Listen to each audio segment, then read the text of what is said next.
Good afternoon and good evening and good morning to everybody out there. Happy Monday once again. Fixing my microphone. All right, we are home stretch for WrestleMania 2. Monday Night Raw is left, including tonight.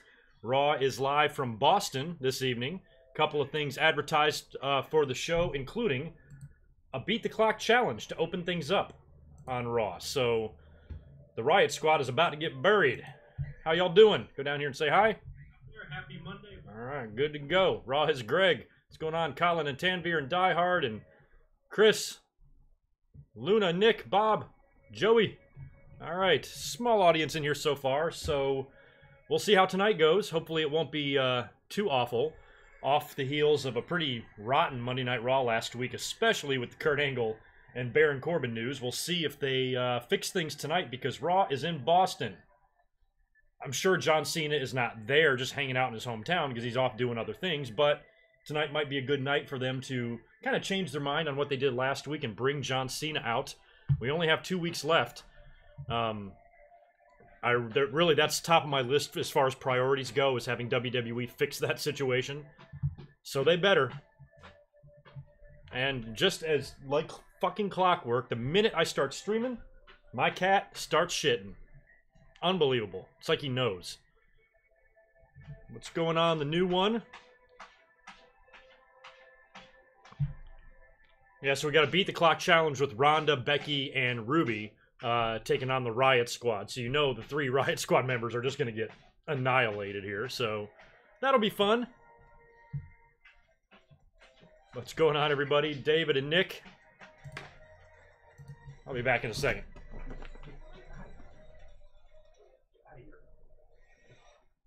There we go. Sorry. Right when the signature is starting, I'm back. All right, we are here. And I guess we're kicking off with Ronda. Is that right?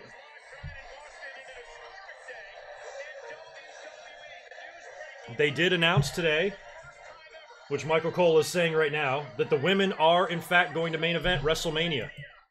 So it's a done deal. We had a feeling it would be. Now it's official. They will go on last. I'll tell you what, in the last couple of weeks, I almost feel like Daniel Bryan and Kofi have grasped my interest more than the women. Like with what they've been doing the last couple of weeks, is you know that match, they're going to do it. Probably tomorrow. They'll make it happen somehow. I think that match should close the show, but it's going to be the women, so cool. History making. Pretty interesting that just a couple of weeks after WrestleMania, WWE's heading back to Saudi Arabia. All right, so they're opening with this. They are, boy, are they sucking their own dicks here. Wow. We are so great. Congratulations. Very cool, though. I think I first talked about this in an episode like around July of last year. Except I didn't have Becky in the picture. I had Charlotte and Ronda. I was thinking, I'm like, you know, if they're ever going to do this, this upcoming WrestleMania could be your best bet if you can keep Charlotte and Ronda apart for that long. And do a dream match of the 2 alphas. That's what you do. And things evolved and turned into a 3-way now. Becky kind of exploded onto the scene. And is the most over woman in the company. And now she's involved in that. So if anything, it was Becky that was shoehorned into the situation, not Charlotte. I think Charlotte was pegged to do this all along. But it's very cool. It's going to be a long show. Those girls are going to go on last after like an 8-hour show. So hopefully, the fans will be not spent, not burnt out by the time we get to that. Hi, Rhonda.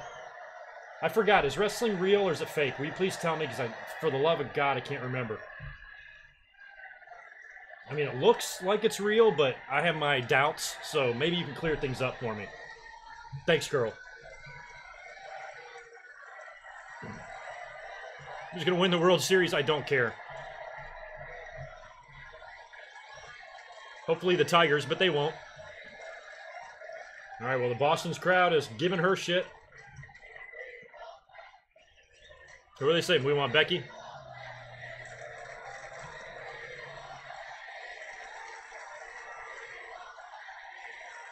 Fans are chanting, we want Becky. Well, you're going to get Becky. Don't you have the WWE Raw preview on your cell phone? She's wrestling tonight. Dummies in Boston. What's wrong with y'all? Is my volume down? What's the problem?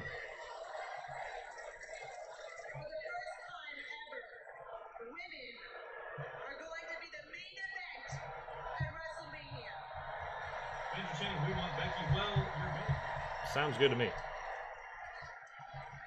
the Raw Women's Championship, it's going to be me versus Charlotte versus Becky. Yeah, we know we're not stupid. Even though you think we are. And I only have one thing to say. You're welcome. Yeah, you already said that on Twitter today.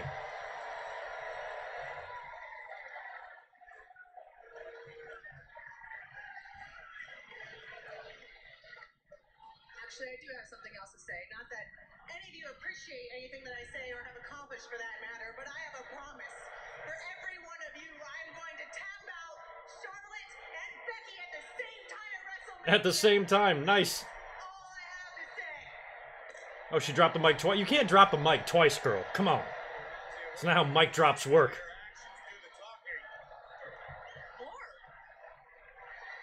Oh, you're picking up again? I hope it's broke and now you can't talk.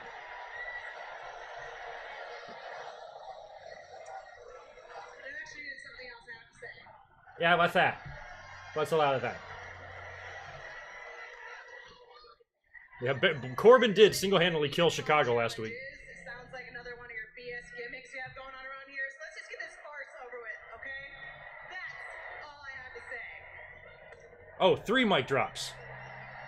Okay.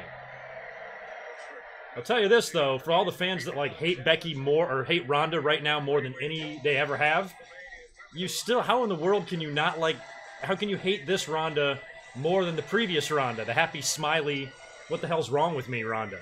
I'll take this one any day of the week over the other one. Addicted Chip, thanks for the $2, dude. I get to go to bed a half hour earlier on WrestleMania Day. I get to go to bed a half hour earlier on WrestleMania Day. I don't get what that means, but I guess it means you go to bed a half an hour earlier on WrestleMania. Great. Good for you, and thank you for the $2, dude. You're the man. Who gets her first? Is it going to be Ronda or Ruby?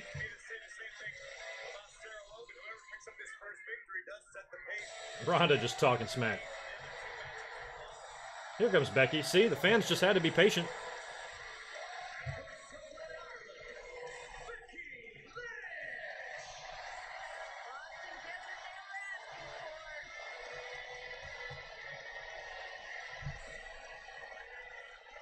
Becky, why must you wear turtleneck today? I don't get it.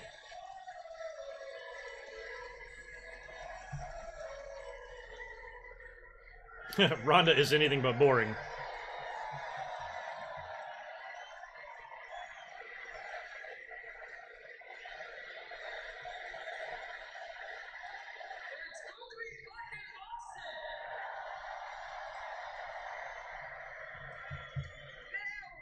Oh, she's Irish. There's a lot of Irish people in Boston, right? I saw the movie The Departed. Whole damn town's Irish.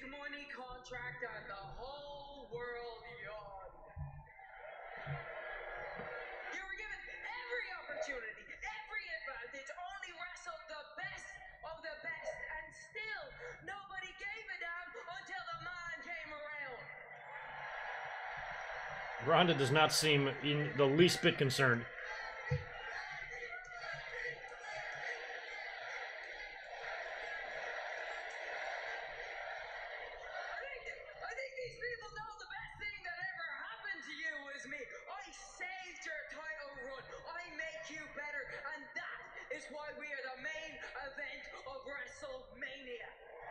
No, Nia's fist is the reason you are the main event of WrestleMania. One more thing. You know how this ends. At WrestleMania, with your title above my head and your skull. Charlotte looks like a Christmas ornament. Yeah, she sometimes does. She definitely will at WrestleMania. See how she looks here.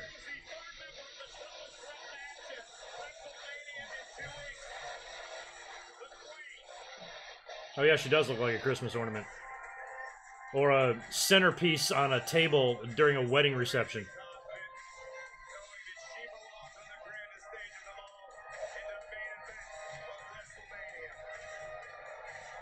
Yeah, interesting how Becky's not limping anymore. I think that even WWE realized they were overdoing it a bit with the leg thing. All of a sudden, no crutch, no nothing. Talk about a simple storyline handed to you on a silver platter, and WWE puts it in a fucking blender. Christ. I'm glad they got rid of that. He's done the last 6 months, not because of what Ronda's done over the past year. No, it's because of what I've done. Yeah, I heard the Bellas retired. The Bellas only retired so they could unretire. I'm convinced of that. Nikki will wrestle again. Brie might not, but Nikki will.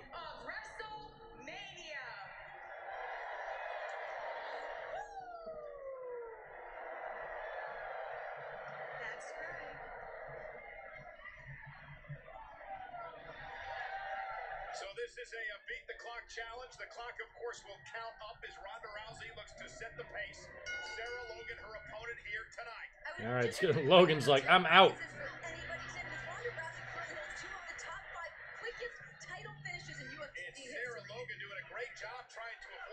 How crazy would it be here if Ronda pulled off the upset and beat Sarah Logan?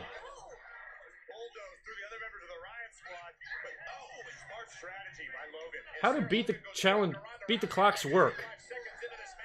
Are the other people involved in the beat the clocks usually at ringside? Like Becky and Charlotte are? I don't even remember the last time I saw one of these. I think they're kind of dumb because they're admitting who's winning the matches. It's basically who can beat their opponent quicker. What if one of them loses?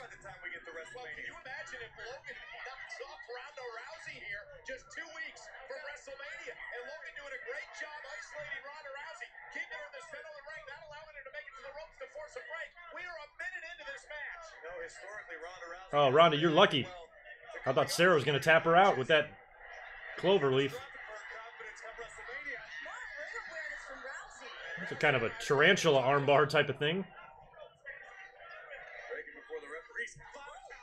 That was good. Was that a Superwoman punch? Oh, there goes Sarah in a minute 25.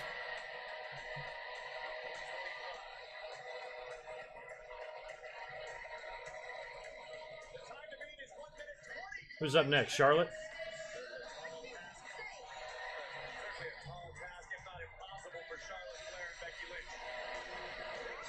Ronda caught her with a pretty solid punch there. Is Sarah Logan beaten? Who's Charlotte got? Ruby?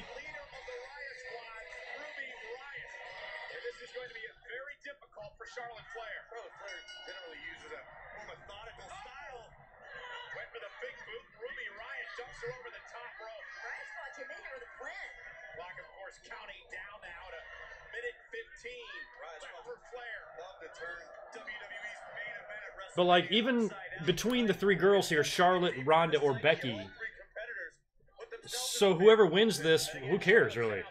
I beat a Riot Squad member quicker than you did? Like, what the fuck? This is the dumbest bragging rights even possible. Like, none of this shit matters. All that matters is the WrestleMania match. Plus, you're just... I mean, at least do real jobbers. I mean, I guess the Riot Squad technically is real jobbers, but a lot of fans have high hopes for Ruby Riott. Might not be the best position for her. Just put them in three random women. Do Sarah Logan, Dana Brooke, and fucking Alicia Fox or something.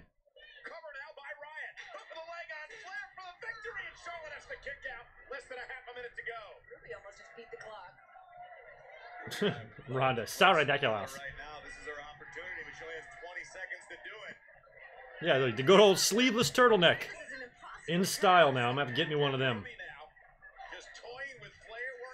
Yeah, unless Charlotte can... Oh, is she going to tap her out?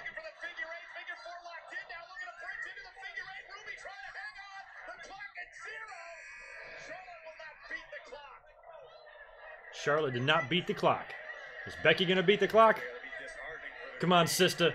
You can hang in there with Becky for a minute 26.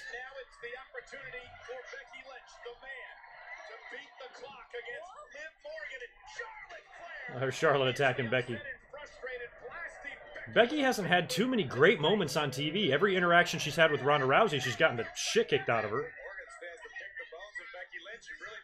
Boy, Liv's got an advantage, and she might still lose the beat the clock. Ooh, almost spilled my beer.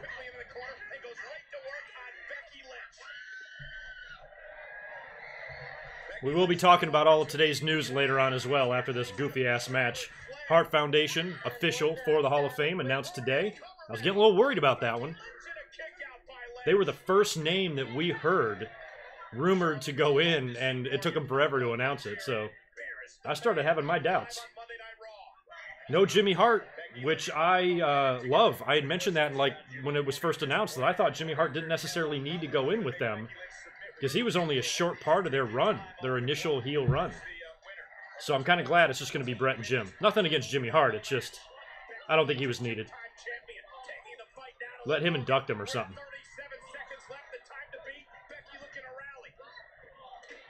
All right, Bex, you got 30 seconds, girlfriend. What's with the roll?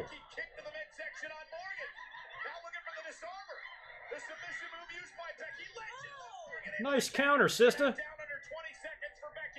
I taught her well. Ooh, I didn't teach you that, though.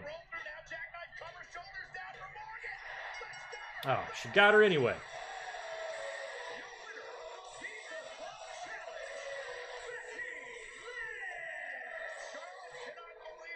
Uh-oh, Becky. Her nose bleeding?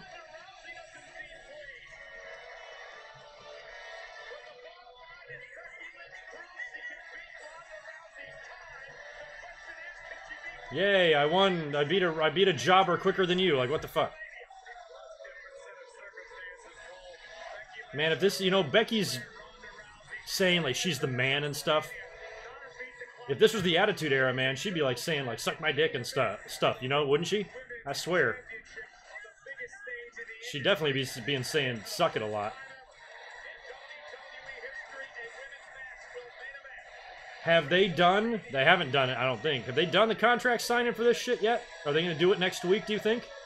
We might not even get a contract signing for it, but I think they should probably do that next week on the go home. Right?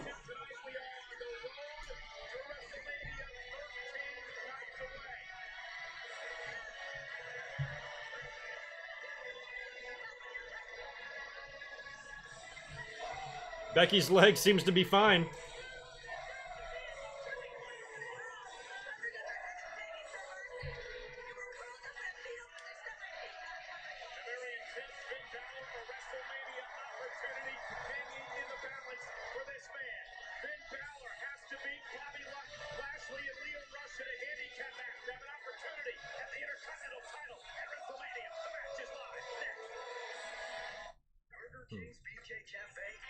Attitude Era underrated, overrated as fuck. Maybe, I suppose, for a younger fan that goes back and watches and sees how awful some of it is. But if you lived it, if you actually lived through it and went to shows and stuff, I promise you, you would not have that opinion. Nobody would. That was a crazy time. Looking back, some of that shit doesn't age well. But to be there, to live it, to experience it during that time is priceless.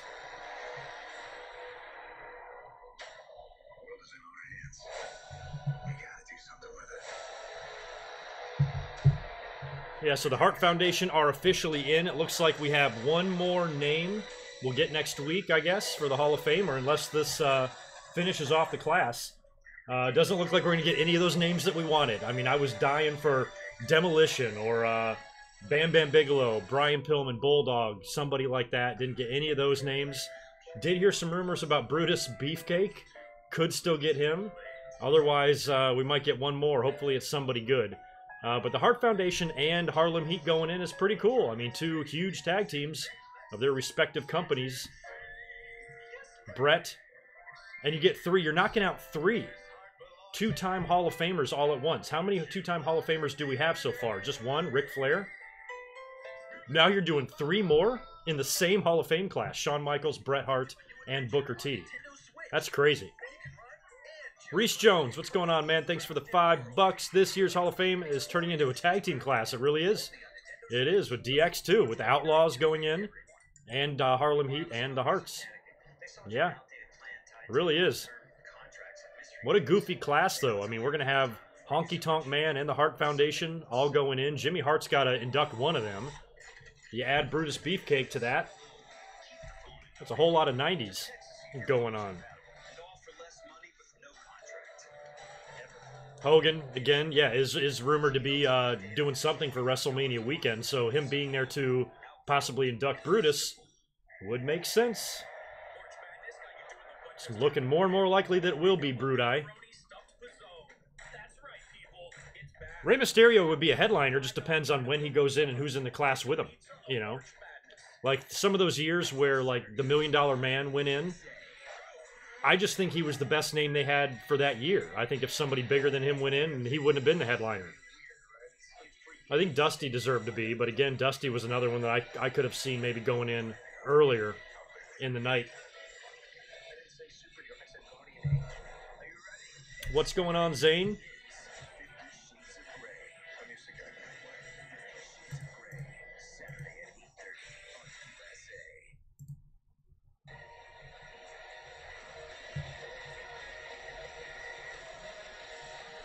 Who could be a 3-time Hall of Fame inductee?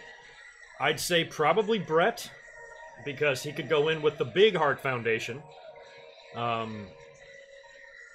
There's a few. You could Ric Flair could go in fucking 4 times, but Flair, if they did Evolution, he could go in. That'll be his 3rd. That'll also be Triple H's 3rd if he went in on his own. I'd say we probably have at least a half a dozen guys 3-time Hall of Fame worthy, if you really think about it, like all the different shit that people did.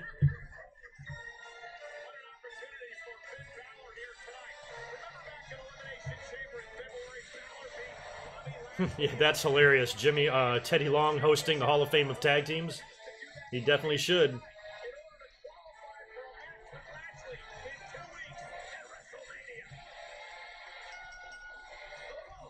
I don't know if not having the inductors is completely official. We've all heard that rumor, Bruce.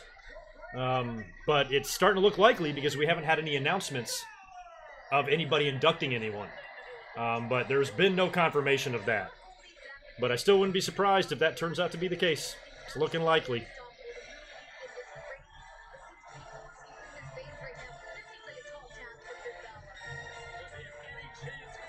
So we don't have a match yet advertised for the Intercontinental title, Bobby Lashley, or for Finn Balor. If we go another WrestleMania without the Demon entrance, I'm going to flip my shit. So hopefully they'll set that up here. What the hell is this match again? I didn't even look at this. Just one-on-one?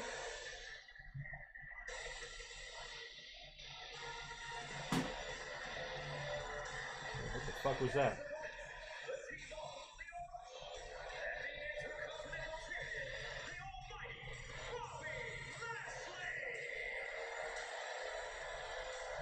Bobby Lashley.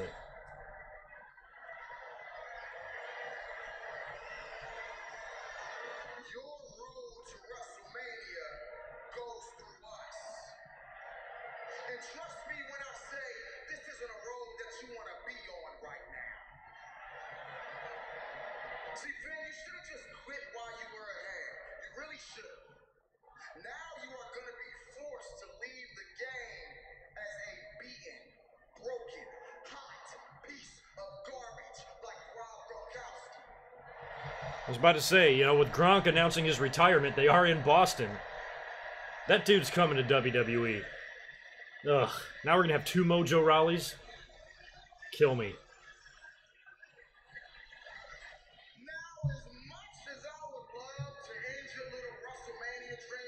Thanks for the $2, Joey G. I don't think the Ruthless Aggression era is underrated. No, not really.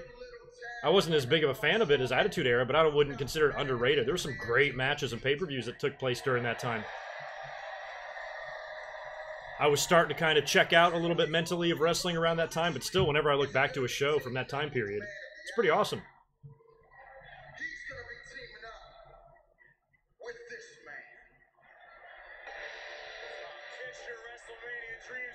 Jinder.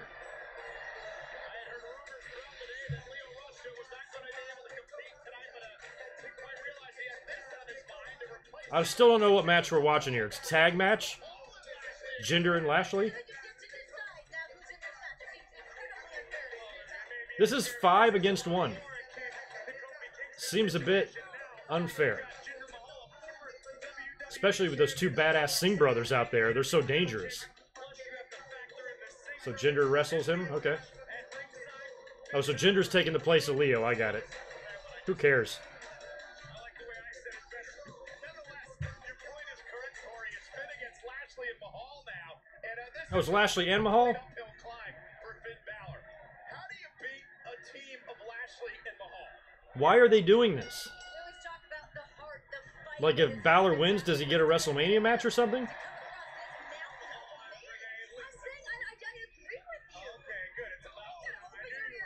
Lashley needed the midsection, and let's not forget the fact that Rush and the Singh brothers are all outside the ring. I just drew attention to that moments ago, Cole. Oh, I'm glad you're paying attention. The match is officially underway now, Corey. I know. And talking about the Singh brothers and what a danger they pose to Finn Balor. Did you see? I saw Jim Cornette and Eric Bischoff getting into it yesterday on Twitter. Holy crap. I don't know what started all that, but probably something that was said on one of the podcasts or something. This is a ridiculous situation. Oh my God. Takes advantage. All right, commercial break. Thanks, How Weezy, for the $2. You're a good mic work guy. Well, I'm a How Weezy guy.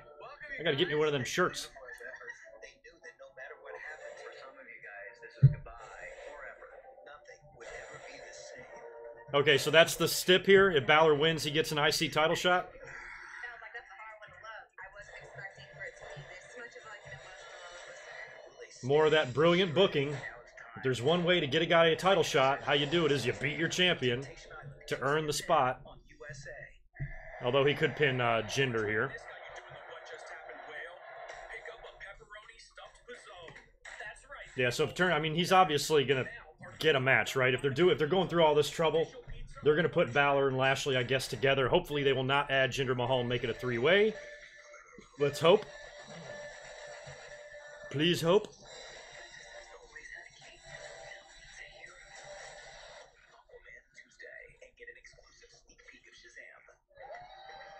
Yeah, I'm thinking maybe he scores the win here, beats Jinder or something, then Lashley and all 5 of them kick his ass or something. I don't know if he'll get any help, somebody run out to help him or not, but he might just get beat down, and then next week we find out that he's going to be the Demon, or he doesn't say anything at all and he just comes out at WrestleMania as the Demon. Either way is fine with me.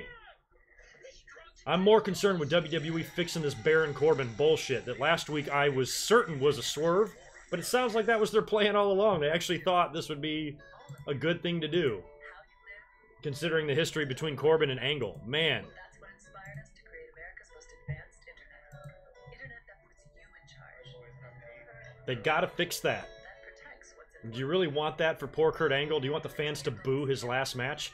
He's working with Samoa Joe tonight. He's working with AJ Styles tomorrow on SmackDown, which is insane. So maybe he can score... actually, no, I don't think he's going to score a victory over Joe tonight. Maybe he will. And then Joe starts kicking his ass after the match or something. Or Baron Corbin comes out and starts kicking his ass after the match. Or maybe the two of them are beating down Kurt Angle and John Cena comes out to make the save, runs him off, and then somehow gets put in the match with Angle instead. I would think if John Cena was backstage, somebody would have seen him, and we would know by now. But I think there's so much you can do to capitalize on the history of John Cena and Kurt Angle. I would really hate to see a situation like last year, where John Cena was in the crowd, waiting for The Undertaker, and the match happened at the last minute. If you do that, you can't celebrate almost the history in the match and, you know, how the way they did like Ric Flair and Shawn Michaels. You're just going to be going through with Corbin and Angle and then have Cena come out and replace him last minute or something. It's just not going to feel as special. So this is like literally your last week to like make this happen and have one more week just to promote it a little bit. I'm just bummed out about that. A couple of super chats rolling in. Thank you, Barry. Oh, yes, absolutely. Thanks for the $5. Yeah, I'm definitely going to have the Benoit vid done next month. I'm going to have everything done next month. I got 3 videos to do, so I am swamped. I'm actually going to suspend these donation videos until I get back from vacation and everything because I got 3 of them backed up. It's WrestleMania time. I'm about to leave town for 13 days, so shit's busy. But I'll definitely have it done by the end of April. The other computer? No, I have not gotten another computer yet. Would like a laptop. But I still got my 2 towers are working fine. I just bought a car the other day, so a computer is going to kind of have to take a back seat. Thank you, Bob. Marcus, I appreciate the 688. Nothing to say, just sending some love. Right back at you, man. Appreciate it.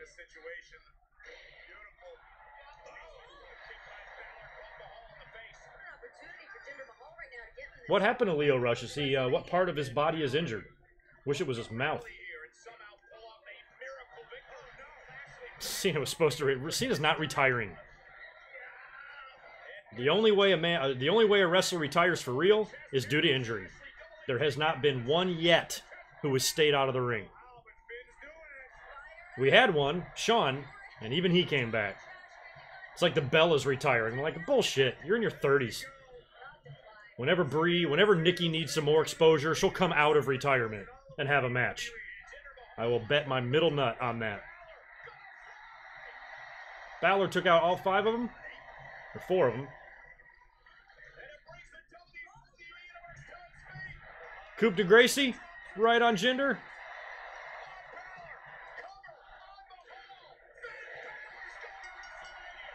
Finn Balor. Now, if John Cena... No, I'm sorry, not John Cena.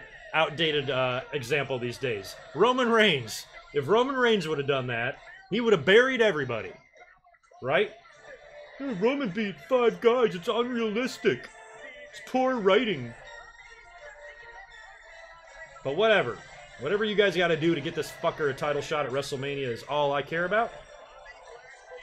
And we are one step closer to seeing the Demon. If we're not going to get the Dead Man entrance at WrestleMania... Oh, a Singh Brothers going to get killed again? These poor guys. Alright, Super Chats rolling in. Joey, thanks for the $2. Yes, I saw that the WWE headquarters, as Bobby Lashley is beating up all of his teammates here, I saw that they're moving to a new location in Stamford. Kinda sad. End of an era. It's an iconic building. I don't want to see it go, but in all honesty, it's been the same headquarters there for quite some time, and WWE has grown to be about 100 times larger than they were back 20 years ago, 20 plus years ago. I don't know when they moved in there. I'd say late 80s, early 90s, sometime like that. So they've grown a lot, so they need some more space. So I'm not really surprised that move is taking place. It's just sad. Thanks, Jesse K. I appreciate that, man. Thanks for supporting. You're the man. Love being here every Monday night with you guys. Mike Witt, thanks for the $5. Balor wins. After the match, he announces the Demon will face Lashley at Mania. Is your prediction? Well, he won. He didn't announce it. We might get the announcement next week, or he might just show up as the Demon and not say anything at all. Elias. Elias is in a rainy New York City. Oh, it's got such a pain in the ass to film right there in Times Square. Right in Times Square, the heart of New York City, Broadway. Now, many iconic artists have performed right here, but it is nothing compared to what I've got in store in less than 2 weeks when I give the greatest performance that this city or the world. Well, Elias is really pushing his performance here, so that makes me think he's going to get interrupted by someone big. Rock. Undertaker. Maybe not Jericho. Gronk. Oh my God.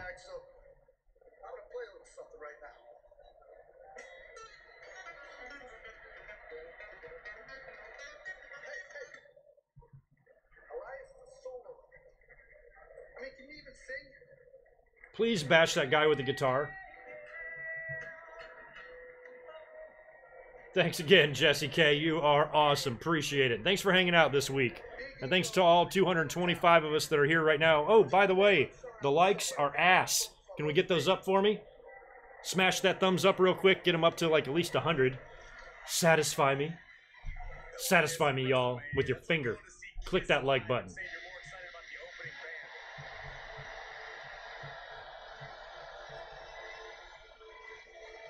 If WWE does do a Hall of Fame, I have no doubt it probably will be in Orlando. They've kind of been setting up camp there for a while. They're like, TNA, it's our town now. Fuck out of here.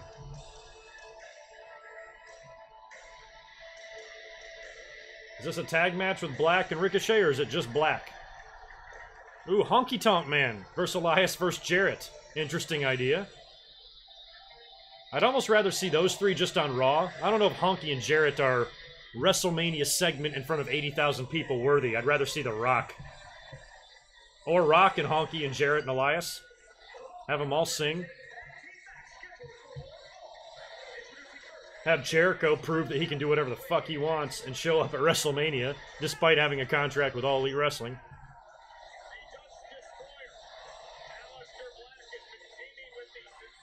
Anyone know the match here? I'm guessing it's going to be a tag with Ricochet. Mike Witt, I really hope you're right, man. Thanks for the $2. I missed The Rock at WrestleMania. The 1 year was a little bit excessive, but I still liked it when he came out there and his entrance took 20 minutes and he lit his name on fire with a flamethrower. There's an awful lot of time for that, so I don't necessarily need to see anything like that from The Rock, but definitely to appear there and do something and interact with someone. I want to see it. When was the last time we saw him? Did he miss 33 and 34? I know he was at 32. He did the thing with Rowan and John Cena and everything, right? I don't remember if he was there for 33 or not. I think 32 was the flame-throwing one, right? Oh my god, commercial. Thanks for some of you that were warning me about that.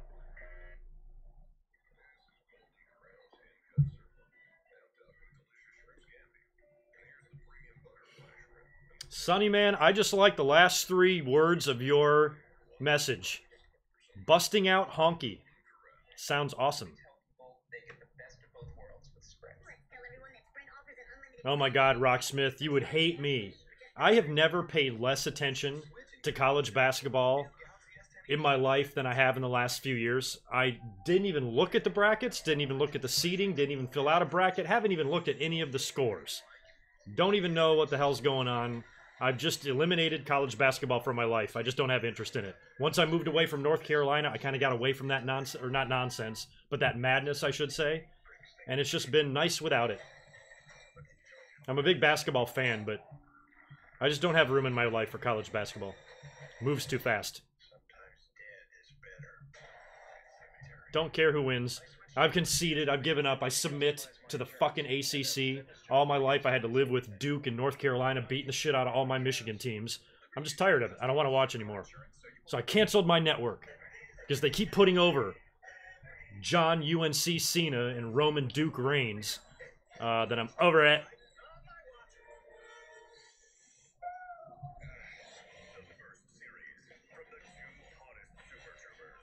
Coop, the best the G1 Supercard is going to get out of me is a couple of eyeballing days and maybe watch a match or two. So much going on. I'll do my best.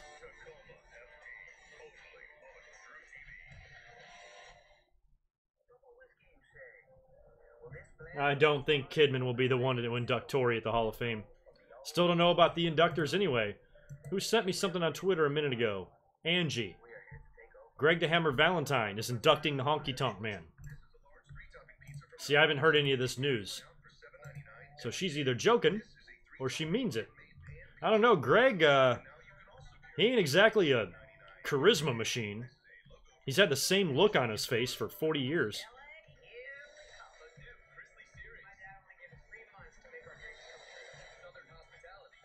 Oh, yeah, that's the other big story. Another victim of the WWE name shortening trend. Mustafa Ali is just now Ali. I hate you, WWE. I hate you with all my heart.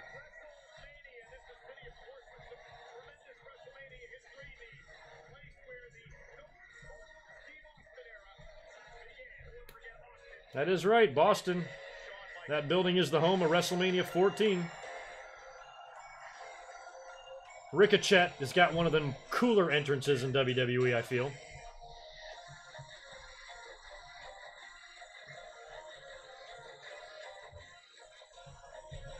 AJ, Nasty Boys induct Harlem Heat. I don't know.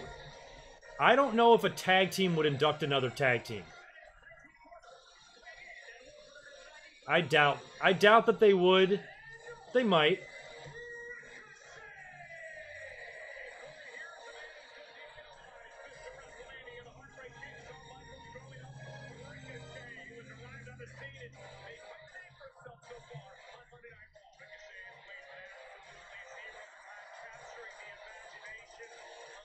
Are they taking on the Revival here? Is that what's happening?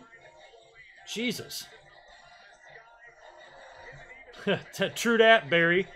If I was working for WWE, I'd just be good. They'd shorten me right up. Or I'd be work. So are we going to beat the Revival again? You guys are going to love my video next Monday. It's going to be a double video day. I'll be up here streaming for Raw, but I got a video being released that morning. And I'm going to talk about shit like this in that video, or I already did. Video's done.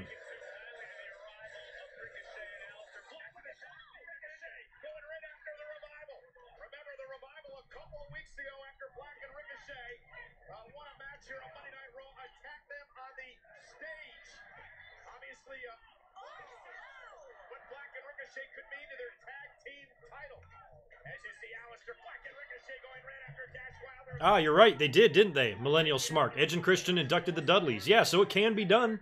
No rule against it. To me, it sounded odd. But Edge and Christian inducting the Dudleys makes a lot of sense. Harlem Heat and Nasties, their rivalry wasn't as strong as the Christian and the Dudleys. I mean, that shit was legendary. Nobody looks back at those Harlem Heat Nasty Boys matches as legendary matches. So I don't know if they would be the best, but Sherry's dead. Robert Fuller's still alive, I think. But I don't know if he'd be a good person to even induct them or not. Guess it could be anybody. Could Cena making a surprise appearance on Raw? I don't know, Jeremy. It depends. WWE, from what we can gather, it was their plan to have Baron Corbin and Kurt Angle work Mania. So if they did decide to change their mind, that means they got to get Cena to the building. What if he already had shit to do? What if he was already filming a movie or whatever the hell he's doing? Maybe he just couldn't be there tonight. So if they are going to change the match, they have to do it next week or something. Or do it at WrestleMania. How stupid is WWE? The Chicago audience, too, generally is pretty hot. They're a fun crowd. That killed the audience last week. You could just feel the air. I refused to believe it on Twitter. I was like, nope, I was in complete denial. Still am. Won't accept it. I swear, the match could even happen. It could be Kurt Angle versus Baron Corbin, and after WrestleMania, I will insist that it didn't happen. That's how much against this idea I am.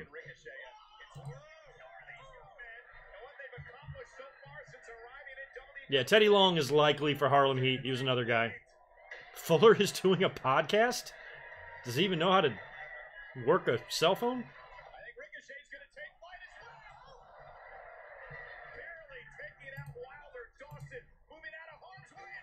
Why do you see a black screen, no live streaming? Because you're blind.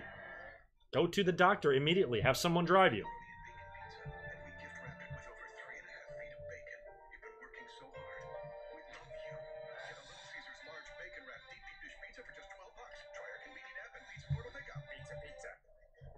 Commercial break.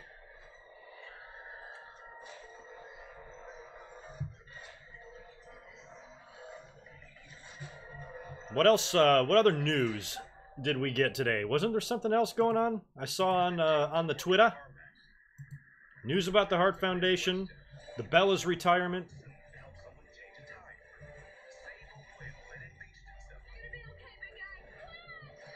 Yeah, another thing, too, I tweeted about earlier before I went live here. When we were talking last week and recently about why John Cena would be the best opponent for Kurt Angle, everything that you need is there. You know, the history with Kurt Angle, John Cena's first match, debuting on SmackDown against him, the feuds that they had, John Cena putting Kurt Angle into the Hall of Fame, the mutual respect. But not only that, but they also have, and the theme songs with the You Suck and the Cena Sucks. There's so many parallels between the two of them. But what about the Fruity Pebbles and milk comparison? Kurt Angle's got a big bowl of milk. He needs some Fruity Pebbles for them. So why don't you put that match together? Match made in heaven at WrestleMania. The hell with Baron Corbin. Joey G, thanks for the $2. Superstar of the decade, 2010s. You're not going to like the answer. It's got to be Roman. I think it's got to be Roman.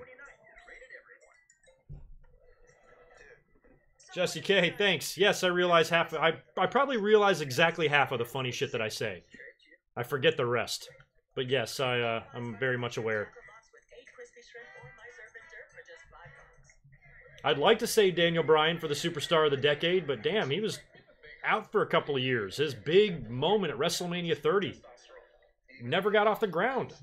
Just watched that pay-per-view the other day and reliving that moment that he had and knowing that just a few weeks later he'd forfeit the belt and he'd be gone. He'd come back, win the IC belt, forfeit that title and be gone. Then he'd retire. He came back and won the belt, and that's great, but that long gap in between, it's a shame that we didn't get that.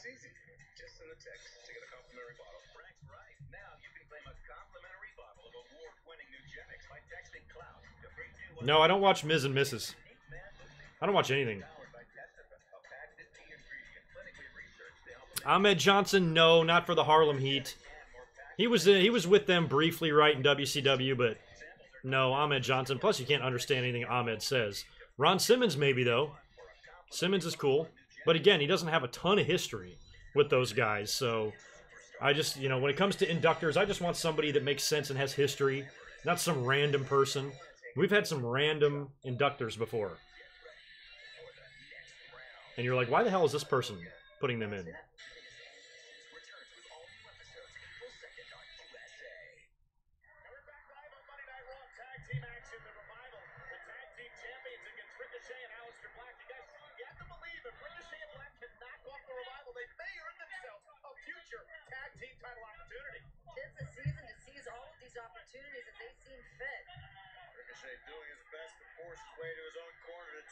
Nothing has really happened so far.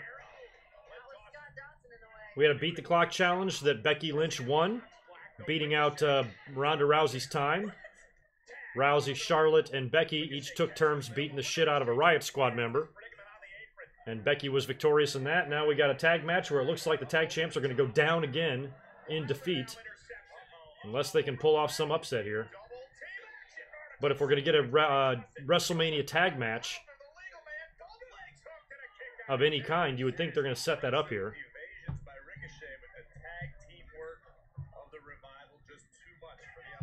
Oh, Sid for Harlem Heat.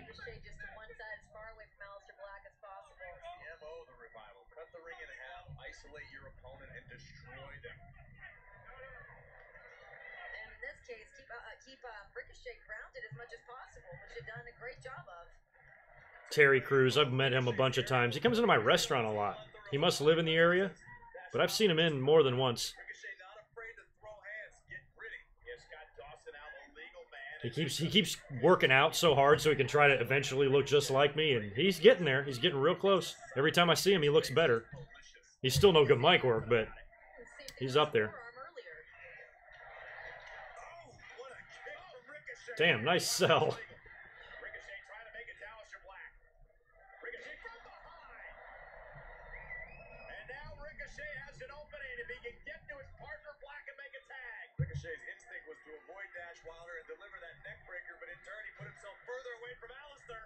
Yeah, Queen Charmel. I mean, I don't know if I'd want my wife inducting me, if I was a wrestler, but she was on TV with him. She didn't accompany him to the ring, so she'd be just as good as option as anyone, really.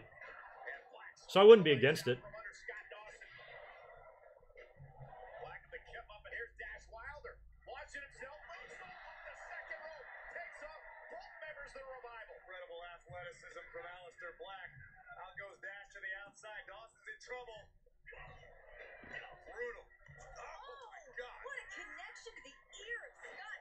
Jesus.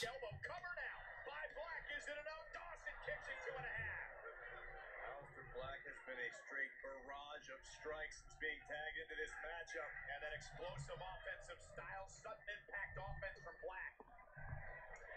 Oh, and look at Dash Wilder pulling Ricochet off the apron. Caught the attention of Black, allowing for this. Dawson from behind, rolling him up, shoulders down now, and Black who manages to get out. Just sitting here waiting for the Revival to lose.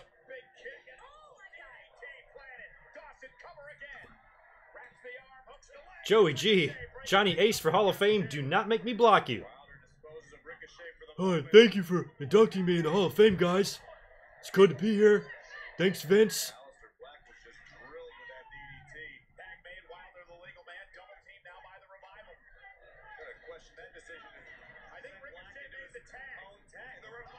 Did he just black mass both them bitches? He did. Oh, now he's gonna hit the 930 on him or whatever.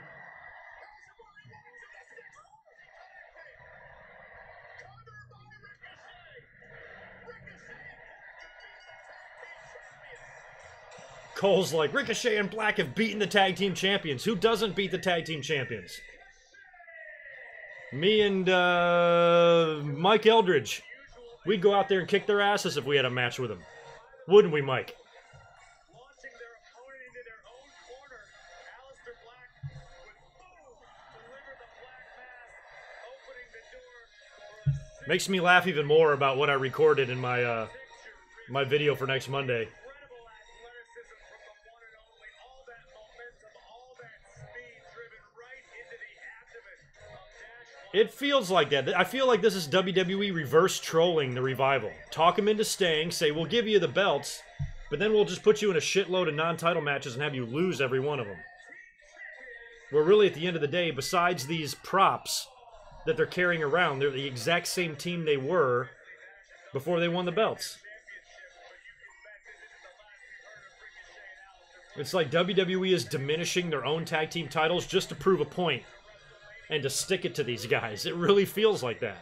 What a bunch of vindictive cocks this company can be sometimes. Ever in WWE as Triple H and the Animal Batista will clash. Last week, we heard from Batista tonight. The game is here on Raw to respond. Yeah, Triple H. Oh, you best be right. I mean, at the very least, that's what WWE better do. Have these guys retain. But damn, how many matches do they have to lose? They lost on main event a couple days ago. Or last week. When was that? Like, what the F, man? Alright, McIntyre's coming out. Is this the Roman McIntyre confrontation?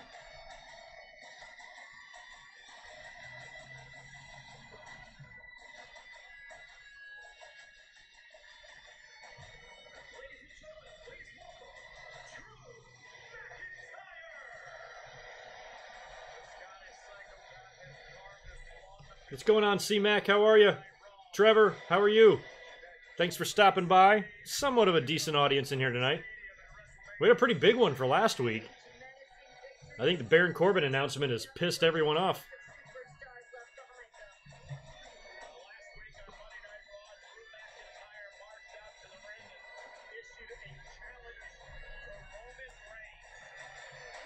I'm wondering if we're going to get a commercial here, if he's just going to go right into his deal.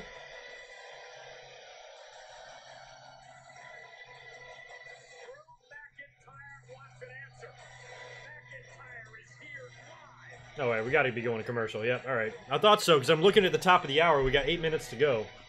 You know they want whatever promo or confrontation they're going to do to happen right at the top. So we'll get a commercial first. Thanks, Trevor. Appreciate you enjoying the channel. Hope you stick around. Oh, I want to apologize, too. I actually had intended to come up and do a live stream last Friday to kind of do a live episode because I've been so busy doing stuff for WrestleMania week that I wasn't going to bother with a podcast. Plus, it's not like we saw anything too crazy on Raw and SmackDown. So I figured I'd just come up here on Friday and talk about it. But I had a busy week. I had things go down.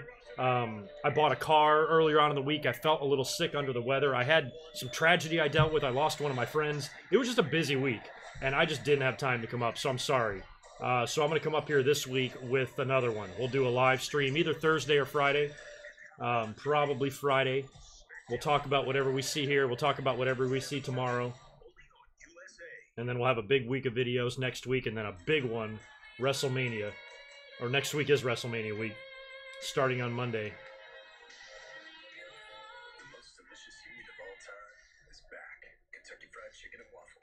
So just off the top of my head, this coming Monday, I'll have a top 10 video coming out. Later on in the day, I'll be live streaming for Monday Night Raw. The next day, I'm going to be doing a review, WrestleMania related. Wednesday will be a watch-along. Thursday will be predictions. And then Friday will be a post-Hall of Fame stream. Friday will be a post-NXT stream. Saturday will be a post-Hall of Fame stream. And then Sunday, I'll be live streaming and reacting to the entire WrestleMania pay-per-view. All 18 hours of it. So drink a 5-hour energy. Actually, pour 5-hour energy in your Wheaties and just eat it like that, because you're gonna need it, and I'm gonna need it too. So yeah, that's a week away, WrestleMania week. So it's crazy. Nothing crazy on the car. Just got a little Nissan. My car's 12 years old. It's been paid off for like 8. I've squeezed every single nickel I can out of it, and it just needs to go. I'm sick of driving it. So I live on my own, and San Diego's expensive. You know, my rent's like $2,000, so I didn't want to overdo it with a car payment and buy a Porsche or anything like that. So got a little Nissan. It's perfect, brand new, and I feel much better now. Can drive in peace. I've just been holding out for so long. I probably should have bought a car like 3 years ago. It's just, you know, my car works, so I just kept driving it, but eventually it just got to me. I couldn't take it anymore.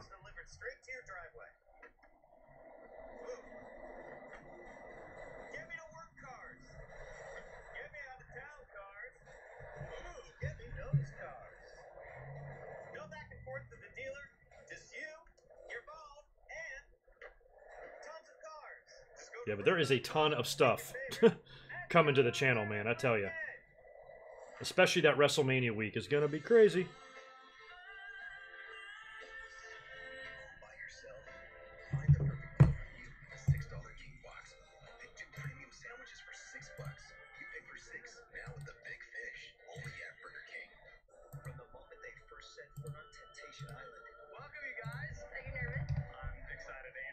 Seeing if this works here.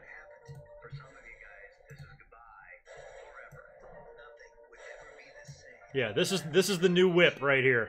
Yeah, nothing special. Little car. Cost me about 18 grand. Nothing special. But it's kind of nice. It's got the alloy wheels and everything. I like the color. I might even tint the back windows or something. But yeah, so much needed. I was way overdue for a new car. That's for sure.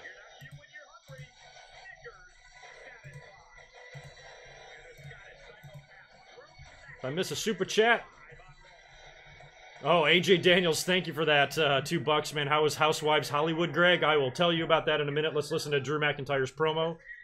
And Mike Witt, thanks for another one. I'm hoping on Occupy SmackDown for New Day tomorrow. Kofi is title shot. Yes. Isn't it funny how Daniel Bryan is pretty much wrestling himself from 5 years ago? They might do something like that on SmackDown tomorrow. They got to put Kofi and Daniel Bryan together officially tomorrow.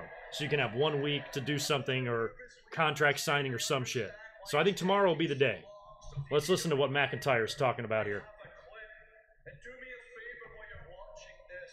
Look into Roman's eyes and know I could have finished them anytime I wanted. But I didn't. And the eyes never lie, and neither does Drew McIntyre. Roll the clip. As 2 weeks ago on Monday Night Raw, Roman Reigns expected to have his first one-on-one match in nearly 6 months on Raw before he was ambushed, attacked from behind by McIntyre. You know, I will say this about Roman Reigns coming back. With him coming back in time for WrestleMania, I think it's pretty cool that they're just putting him in a match with just a straight one-on-one match with Drew on the card, mid-card, the first WrestleMania in like 4 years that Roman has not main evented. And they didn't shoehorn him into Seth and Brock. Because I think if the women didn't have a triple threat, they would have done one with Seth and Roman and Brock. I just feel like they would have. Oh, I did? How easy? Shit, sorry. Oh, no, I saw that one, How Easy. I just haven't answered it yet. Superstar of the Decade. Oh, yeah, I did. Roman. Unless there's a different one I missed.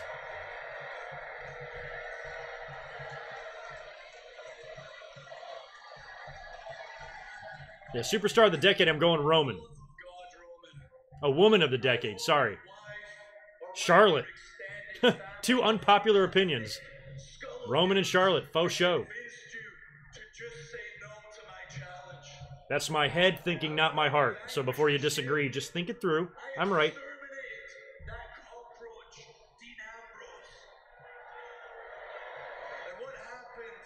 Dean hasn't been seen either, has he? The #1 contender for the Universal Championship, Seth Rollins. Making sure I didn't miss another one. It's how easy. I think I got both of them. We're good. Thank you so much, dude. Superstar Roman Reigns wants to say, yes, I never turned down a challenge, but I'm going to appeal one more time to Joe, the man. Joe the father. What is it with everybody calling people by their real names and shit? Think about your family. Haven't you put them through enough? Yeah, sorry, Jesse. It's fine not to like her, but you can't disagree with that. We're talking about the whole decade here. Who's the most decorated, the most accomplished, who's won the most titles, who's done the most? Charlotte, by a mile. By 3 miles. It's not even close. He didn't ask me who my favorite person was. He asked me who the superstar of the decade was. Charlotte. 1,000,000%. Well, we know Roman is going to accept this challenge, Drew, so stop flapping your gums.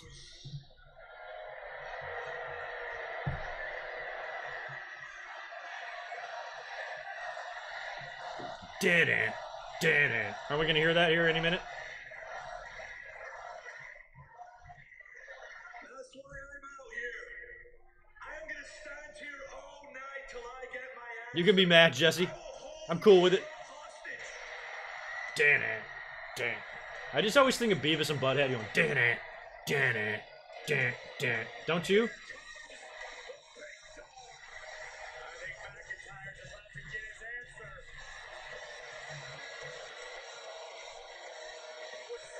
Raining its ass off, Bubba. Finally, the rain has stopped here in San Diego. It rained so damn hard all year that we're not in a drought anymore.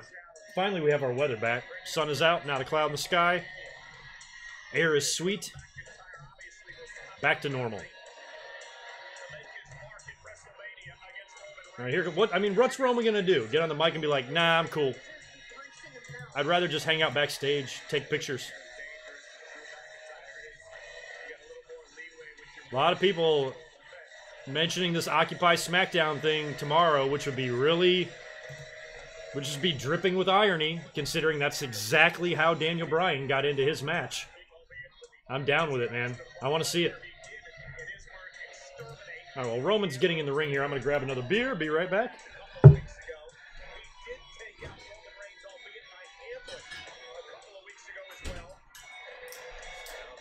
right. The long 6-foot journey to the refrigerator. God, I mean, Drew is a solid inch taller than Roman.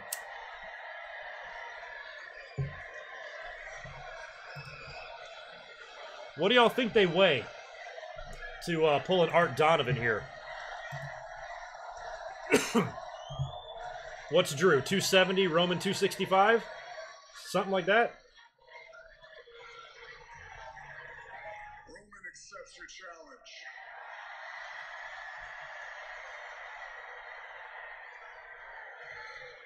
But I want you to listen very clearly. What I'm about to say next isn't coming from Roman. Don't you ever run your mouth about my wife and kids. Yeah, that's a better Roman. That right there was like a pretty good way for Roman to be. Instead of talking for 5 minutes about how McIntyre shouldn't talk about his kids and say a bunch of cheesy-ass one-liners, just say, don't talk about my family, and punch him in the face. And now Roman's on the hunt. Now Roman's pissed. I mean, fans, regardless, are gonna absolutely hate it when Roman beats him, but you sure shit shouldn't be surprised. This guy was the champion. He forfeited the belt.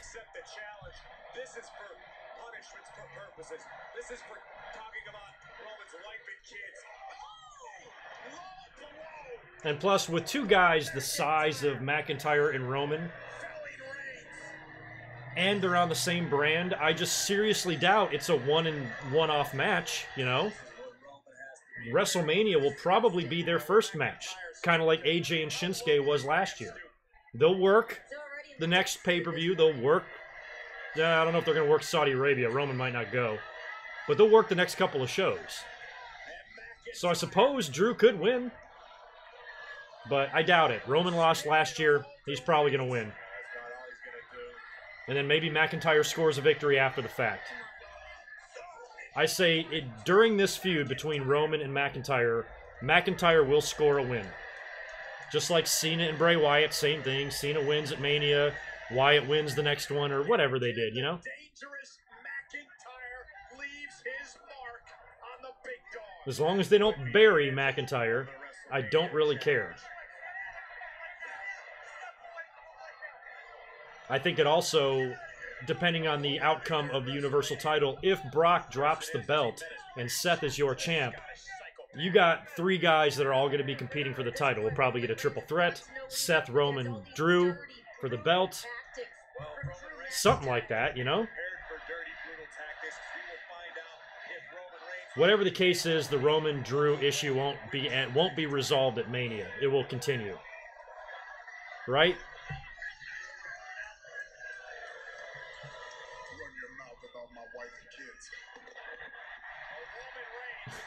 Drew has pretty eyes, no homo. It's okay to say that. You don't have to say no homo.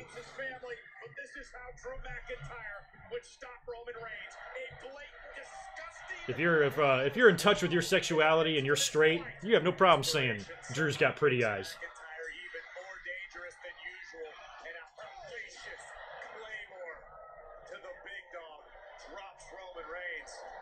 No, Drew's a good-looking cat. I mean, he really is. Like, when I was saying earlier, a couple of months back, when you look at, like, the package and, like, what Vince McMahon wants out of a wrestler, Drew's, like... By the way, Drew won that exchange here. Drew's, like, more physically impressive than Roman. He's got a better build, he's taller, he's bigger, arguably better on the mic, arguably better in the ring. Why is Drew not Vince's chosen one? Which is interesting, because he used to be Vince's chosen one.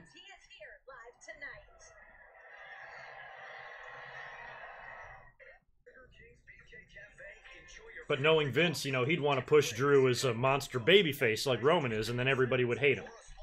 So either way, Drew's fucked. Yeah, I saw that, Joey G. I'm actually excited. I mean, it's painful. It's real painful to watch Kurt Angle wrestle right now. That match with Chad Gable last week. Nah. He's so slow now and everything. I'm glad this is it for him. But going in there with AJ, it's a match... Excuse me, that I wanted to see. I had pitched it for WrestleMania, that they should do that for WrestleMania until it became clear that John Cena was a much better opponent, and AJ's going to be working with Randy Orton. So for Kurt and AJ to wrestle for the first time in WWE, and also for Kurt's last match on SmackDown, very fitting. I hope it's good. Kurt's got to work Joe tonight, so he's on his TNA farewell tour this week. How Weezy, I think they might have done a U-turn with Gargano. He got called up with Ciampa, but then Ciampa got hurt. And now I guess they're focused on probably crowning Gargano as the new champ. I think he's going to win. He's working with Cole, right? I'd almost bring Adam Cole up before Gargano. I'd let Johnny Wrestling run with the NXT title for a bit, bring up Adam Cole to the main roster, and then have Gargano drop it down the road and come up after SummerSlam or something. That's what I'd do.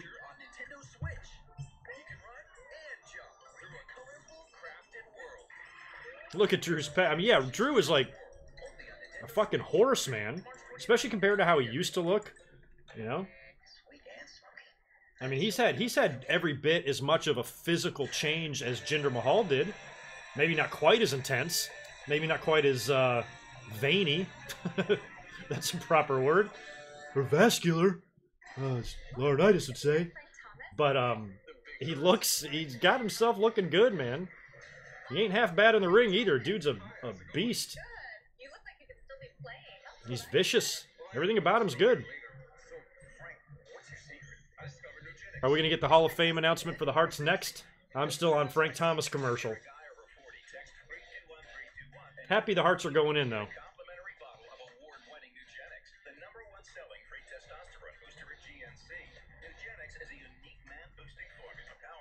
I don't know if Kurt wins tomorrow, how he wins.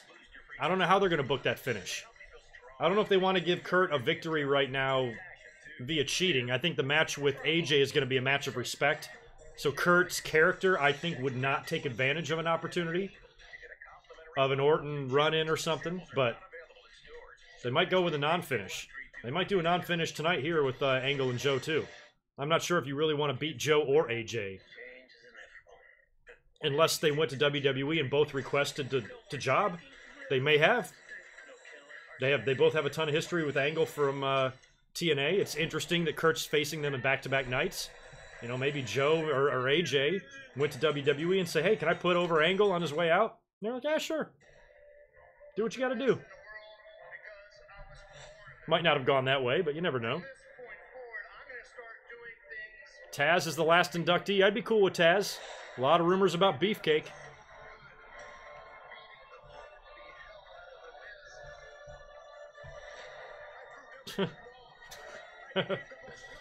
That's funny, Dorian.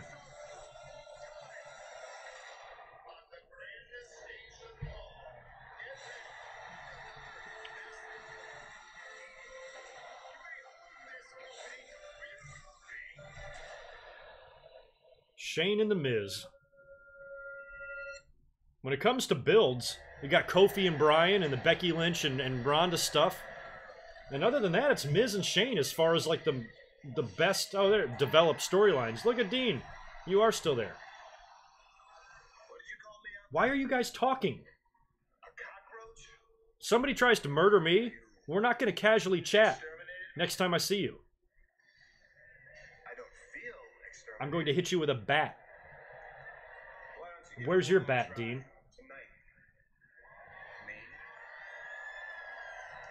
Oh, Dean wants a rematch? Oh, last man standing.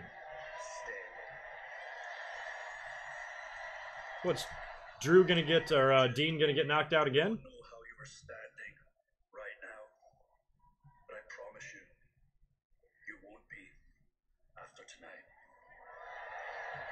I really hope Dean Ambrose stays. Does Ambrose have some sort of death wish? Find out. Why would he challenge McIntyre again? Here comes Sasha.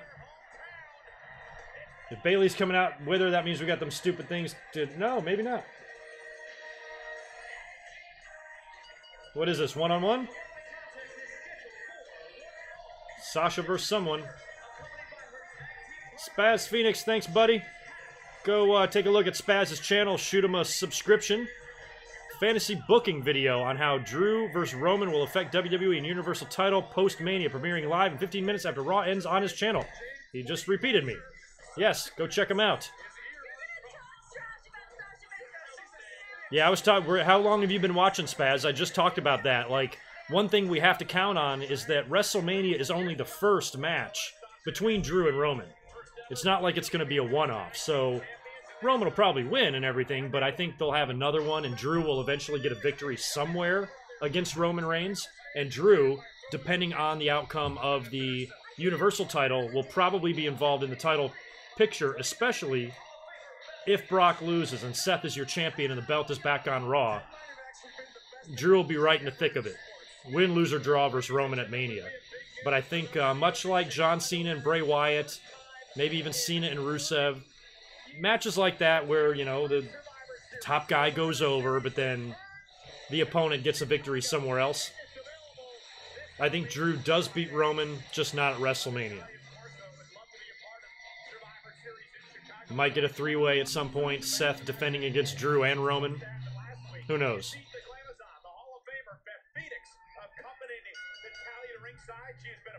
No, Sasha's Snoop's cousin. That's legit. I love it when Sasha wears her Bob Holly outfit. It's so cute. Natalya, your outfit, on the other hand, I hate. Jesus, every week. I'm guessing that Brett and Natalya will accept. What's the word I'm looking for? Accept on the Hart Foundation's behalf, right?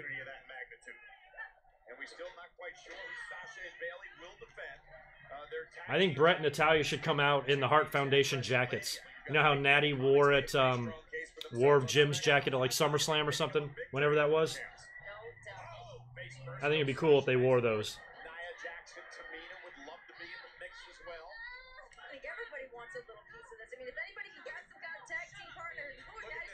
Shut up, Bailey.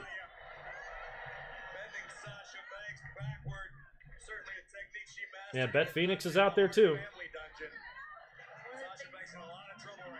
dungeon's one of the things that bonded Natty and Beth from the get-go. That's what got Beth Phoenix interested in wanting to be a WWE superstar. The entire Hart family. C-Mac, thanks for the $2, dude. I appreciate it. Joey G, thanks for another $2. I really appreciate it. Hearts versus Hardys, or Los Guerreros versus DX. Hearts versus Hardys. Totally.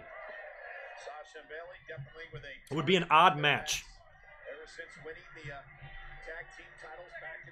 I mean, the Hearts and the Rockers worked because even though the Rockers were high flyers, they were still a little bit more Hart style. The Hardy Boys are all over the place. That would be an interesting match. A prime Bret Hart and a prime Jeff Hardy. I would love to see Jeff Hardy selling those Bret Hart punches, wouldn't you? Oh my God. Bret would be knocking Jeff in the middle next week with those things. Imagine how Jeff would take that backbreaker. Oh my God, or the Russian leg sweep. Probably looked like he killed him.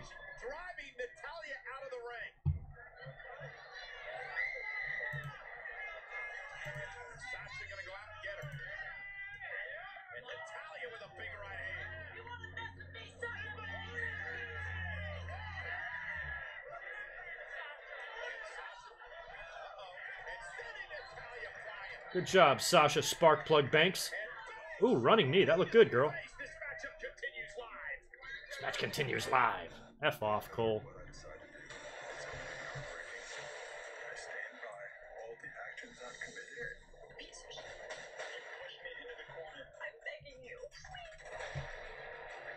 Hey, I'm not putting anything past. God, who gives a shit Island? Have y'all been watching this? Funny thing is, after last year, after Brock, we all thought it was just a 1,000,000% done deal, and and then he retains against Roman. I'm not confident about any outcome in that match. I would like to see Seth win. I've been saying it for months, but I certainly don't believe that he is. I won't believe that till I see it. I mean, if Roman could not do it last year in the main event, why is Seth going to do it this year? True dat, Mike Witt. She cannot wear those sunglasses because Ruby destroyed them, remember? My God, how awful was that? God. It's like these writers think that the fans are going to give a shit about Ruby tearing up fake fucking glasses, you know? Like, God.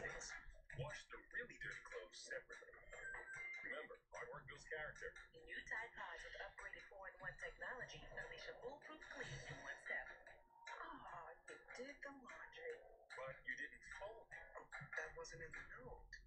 Should have sent a text. #1 stain and owner fighter. #1 trusted. It's got to be tied.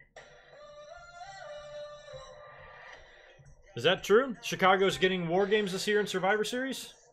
I didn't even know that. And All In too.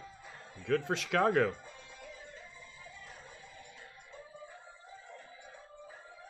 Sasha's wearing new foundation, not Bob Holly. I guess sort of new foundation. I don't see any baggy pants, though. I just see those checkers. I just think Bob Holly. Bob Holly had a pair of red trunks that had those checkers on it, and Sasha's is red. I think she looks like more like Bob Holly than new foundation.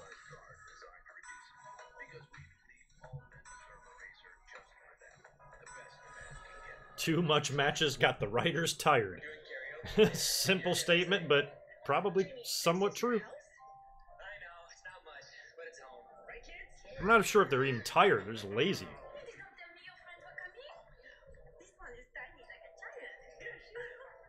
But seriously, it's good to be surrounded by what matters most. A home and auto bundle from Progressive. Sweetie, please, take us. Oh, no, I could. Okay. Actually, I think I'm going to Chicago in June. I got to head up there for a weekend. I got to visit my dad. It'll be a quick trip, but I haven't been in Chicago since 2014. Was the last time I was there. So the Windy City is going to get them some good mic work in a couple of months. Better be fucking warm there.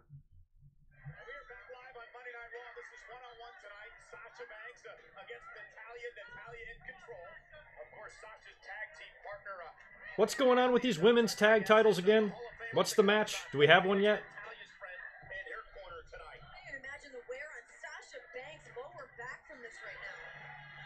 Natalia very effectively using her power advantage to this point. Roll through, shoulders down. Sasha looking for the win, and Natalya had two able to kick out. Oh, he connects right on the bridge of Natalya's nose. The Maryland flag. She kind of does. Momentum. Natalya, oh, caught Sasha. Right here is classic Natalya. So far, most of the matches tonight have been meaningless. We got Finn Balor earning his title shot at WrestleMania. But other than that, they beat the Revival. Becky won a pointless beat the clock. We got another dumb match between Natalya and Sasha here.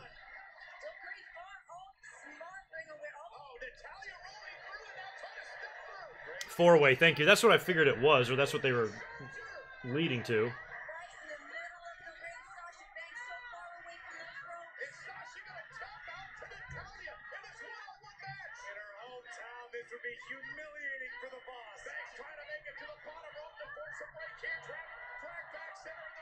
Might as well tap out and beat your champions.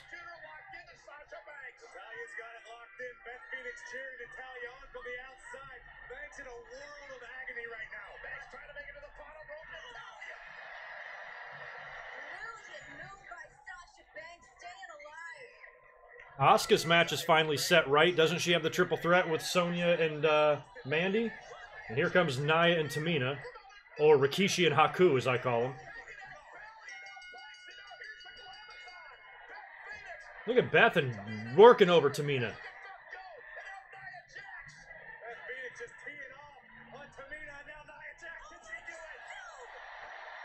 Damn, Beth Phoenix being able to lift her up. I don't know what Nia legit weighs, but that's a feat of strength right there. Damn, Beth.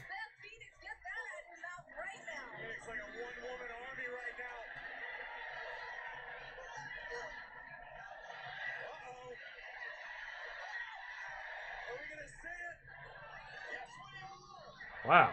Tamina's taking this move? She looked badass tonight. She didn't look that good the first time she got physical last couple weeks. She beat the pure shit out of Nia Jax and Tamina right there. And steps on the belt. Fuck it, make it a handicap match. Beth can take on those girls by herself. You don't even need Natalya. She can just sit on the outside of the ring with her rabbit ears.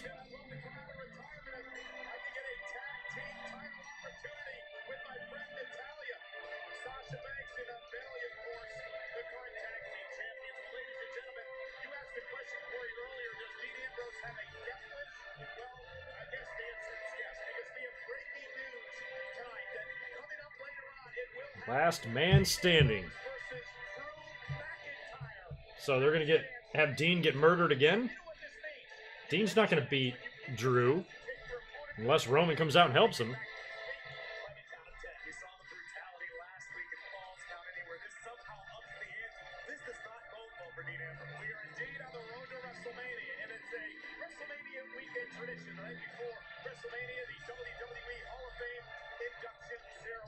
All right, we're going to talk about the Hearts now. Good.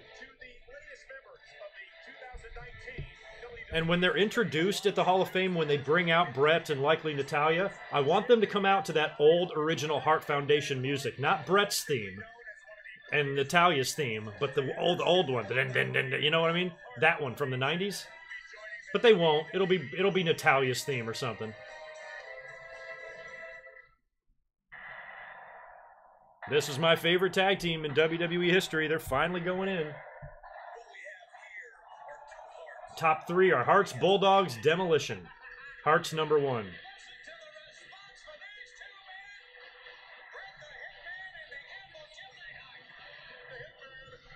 They're fucking awesome, man.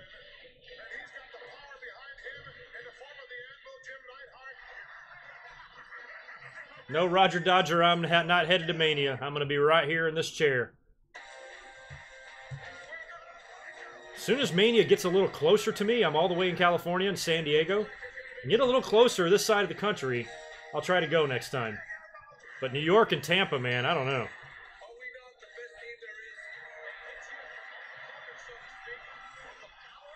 I remember that match. And that one.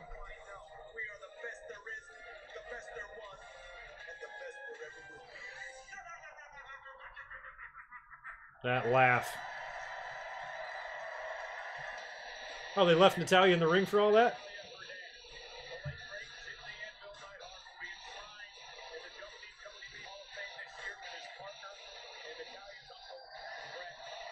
Just would have been really cool if we could have done this a year ago.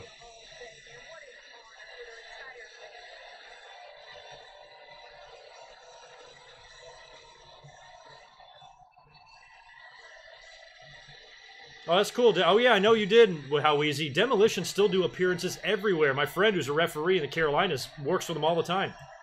It's crazy. It amazes me that they still, like, stick together and do things together.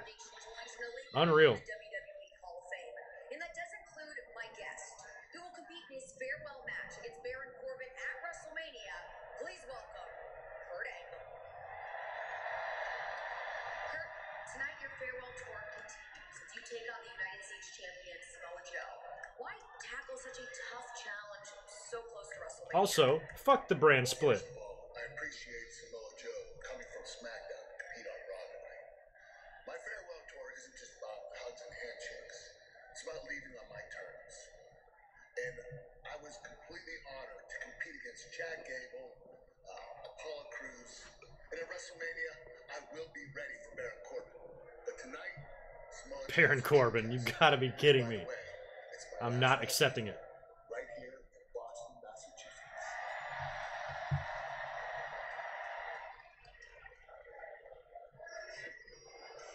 I'm so glad just enough of your shirt is unbuttoned so I can see your stupid tattoo on your chest. I mean, it really shows And your little chain. what the fans truly care about. Kurt, how many years have you competed? Kurt, how old are you? Kurt, do you even realize that when you go out there, they're not cheering you because, well, you're a great competitor. They're cheering you because they feel sorry for you. They're actually thinking, this guy should have retired 10 years ago. I mean, you're what, half the man you used to be? Matter of fact, I can see it now. The headlines the day after WrestleMania, they're going to read, former Olympic gold medalist disgraces himself in his last match and is unceremoniously tarnished by Baron Corbin. Screw you. Screw you. Yeah, screw you, Baron Corbin. You suck. Everybody hates you.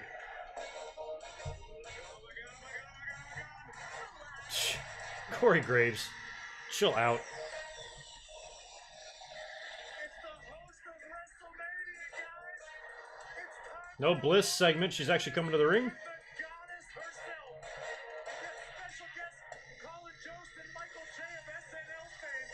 And the Oh, God. men brought Up next, Braun Strowman on a Moment of Bliss with Colin Jost and Michael Che. How do you say that? Che or Chi? The Weekend Update guys. Great. Because we know Braun's going to have some sort of match with them. They got nothing else to do with him, so last year they put him with a 7-year-old. This year, SNL dudes. You don't have to flip a coin because for a limited time our hearty omelets come with unlimited pancakes. I had a feeling this Raw was going to not be good. We got one more chance tomorrow for the go-home show. Hopefully we'll have a good one. This is Nelson, the volunteer who puts care into everything he does. We asked him to put our hydrating body wash to the test.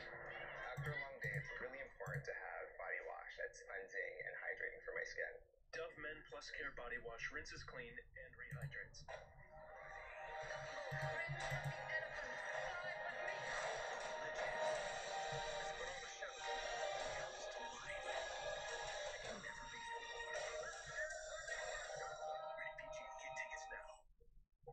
Recently, my son's band was signed by a record label. I know, I'm curious what they're going to set up here. Like, With the whole FaceTime thing, I created I don't know if I don't know if what Strowman and these guys are going to do at WrestleMania is going to be announced ahead of time. Like if they set all this up here in a Moment of Bliss and then we know something's going to happen, or if there's just a segment with the Weekend Update guys doing something at WrestleMania and Strowman comes out and they have a match or something. I thought we would see Strowman on SNL. I thought he'd make an appearance over there and like crash the party. Yeah, I've heard about Jim Ross being confirmed that he's in talks with AEW. I think at the minute the AEW was announced, there was rumors of Jim Ross. So Jim Ross going there will not be a surprise at all. I think we were all pretty much expecting him to. Good for him. He's officially wrapped up business with WWE, so he's free to go wherever he wants. I hope he does. I talked about that earlier, Raise Hell. I don't know what was going on between those two, but I saw it last night. Jim Cornette and Eric Bischoff got into it on Twitter. They recently came back together for the first time in a long time on the Table for Three last year, I think, or last couple years during WrestleMania weekend, but something must have happened. One of them said something about the other one on the podcast, and next thing you know, Cornette's going Full Metal Jacket on that guy. It's easy. Just send the text to get a complimentary bottle. Frank's right. Now you can claim a complimentary bottle of award-winning Nugenics by texting Cloud to 321321. Its unique man-boosting formula is powered by Testofen, a patented tea ingredient clinically researched to help a man feel stronger, leaner, more energetic, and more passionate. And trust me, you'll like the difference too. Samples are not available in stores, so text CLOUT to 321321 for a complimentary bottle of Nugenics. Yeah, I think the Braun Strowman and Big Show comparisons are going to continue until the end of time. He's presented very similarly to Big Show. You know, when his music hits, oh, here comes the big guy, and he's always involved in something now. Big Show's got a far better championship legacy than Strowman, but as far as like how they're presented and used on the show, pretty much the same. I just hope Braun Strowman doesn't start crying every week. Then he's officially dead. The fuck is this?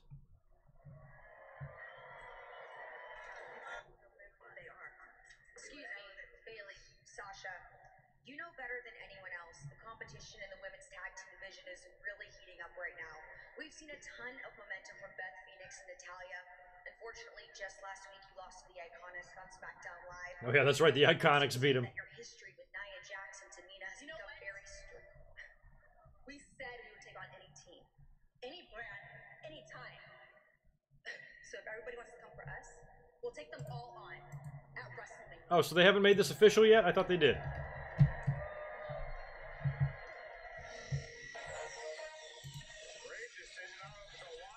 All right, this should be weird.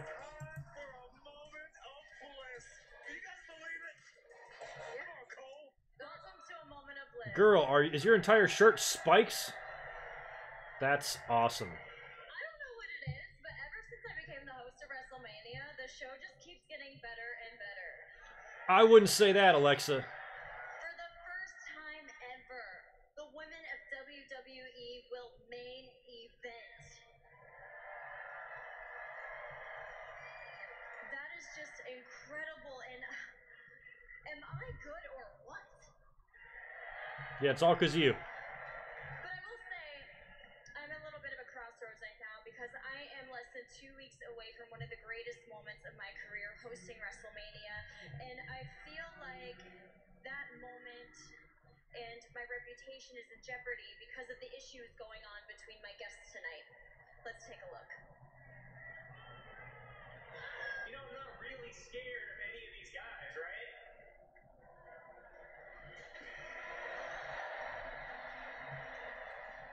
Is any of this stuff even real?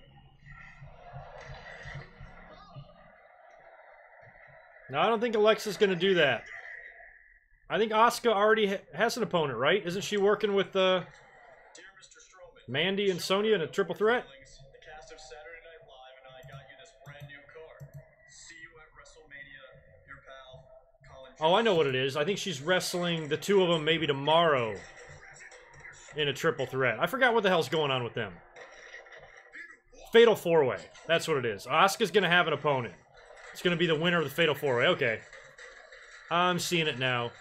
Sonya, Mandy, Naomi, Carmella. Tomorrow, winner faces Asuka. Okay. Asuka's going to retain regardless at WrestleMania. That looks like a recipe for a public relations disaster. So, I'm hoping tonight's moment of bliss is more of a moment of healing. So please welcome my first guest, the monster among men, Braun Strowman. Imagine if Alexa wrestled in that and hit like a senton from the top rope. Ow. Got little poke marks on you. It's like you're getting hit with a human thumbtack cushion. It's like a reverse thumbtack bump.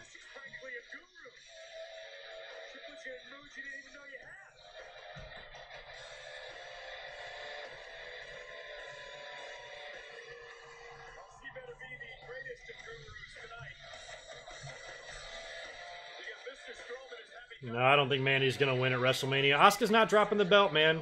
The women are main eventing WrestleMania. The Raw Women's title is in the main event, the last match. Any sort of title switch done on SmackDown is going to be secondary. Asuka has to retain. It would be a bad idea to change the title. It wouldn't make Mandy's moment worth anything if the women are closing out the show later on. If Asuka's going to drop the belt, let that be the focal point of a show, not an afterthought. Asuka ain't losing. I'm very certain about very few things, but I am very certain about that. She ain't losing at WrestleMania. Ain't gonna happen. Temper get the best of you. Now, if we remember correctly, you flipped an ambulance with Roman Reigns in it. Yup. You've brought down the Monday Night Raw set onto the Beast Brock Lesnar.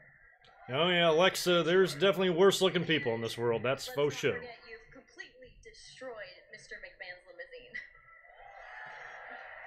Sure did. God, what is the point of this? So, my What question time is for it? We're only you halfway is, through Raw, guys. what were to happen if Michael Che and Colin Jost were, I don't know, to get those hands? You know the saying, it's the thought that counts, right? Well, when I saw that little red convertible that Colin tried to give to me, the only thing I thought about was smashing his pasty face.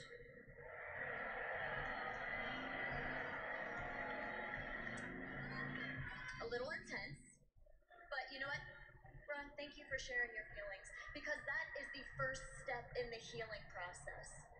The second step is listening, which... Why am I listening to this? This is not even As I important at all. introduce my next guest, live via satellite, all the way from New York City, they are the special guest correspondents. Oh, okay. I thought they were coming out to the ring. All right. Michael Che and Colin Jost.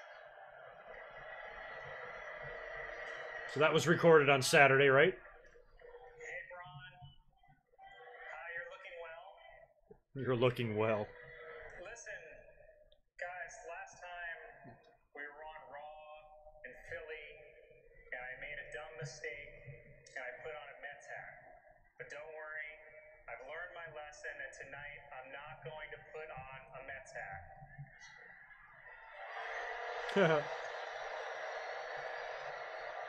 Getting over like heels. Braun, first off, as a lifelong WWE fan and a fan of yours, I love your hands. I just want to say I love your hands. the hell out of you. But I also need to say you crossed the line. I love your hands. You're the one who jacked up Colin over this whole thing. I mean, now I know Colin isn't as funny as anybody, but he's a good guy. Yeah. Look, I am a good guy. Okay, Braun? And when I put in my Twitter bio that I wanted to be a mentor to you, I was being sincere. Okay? I went to Harvard. This is fucking dumb.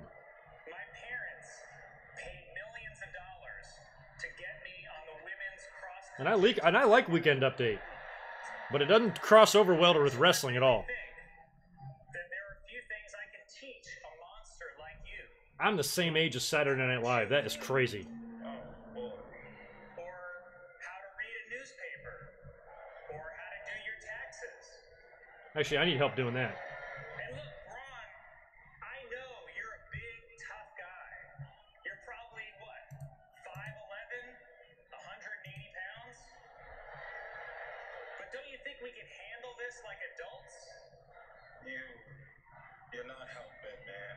Look, we're just trying to find a way to make this. They are. They're chanting "Make it stop." That's great. Make it right. Che, we sent this guy a car.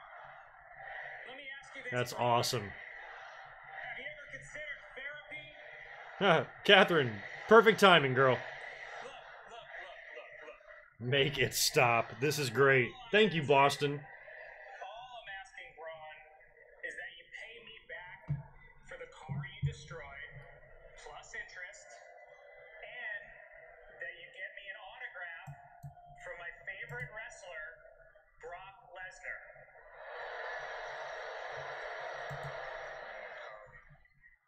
Or else, I don't know,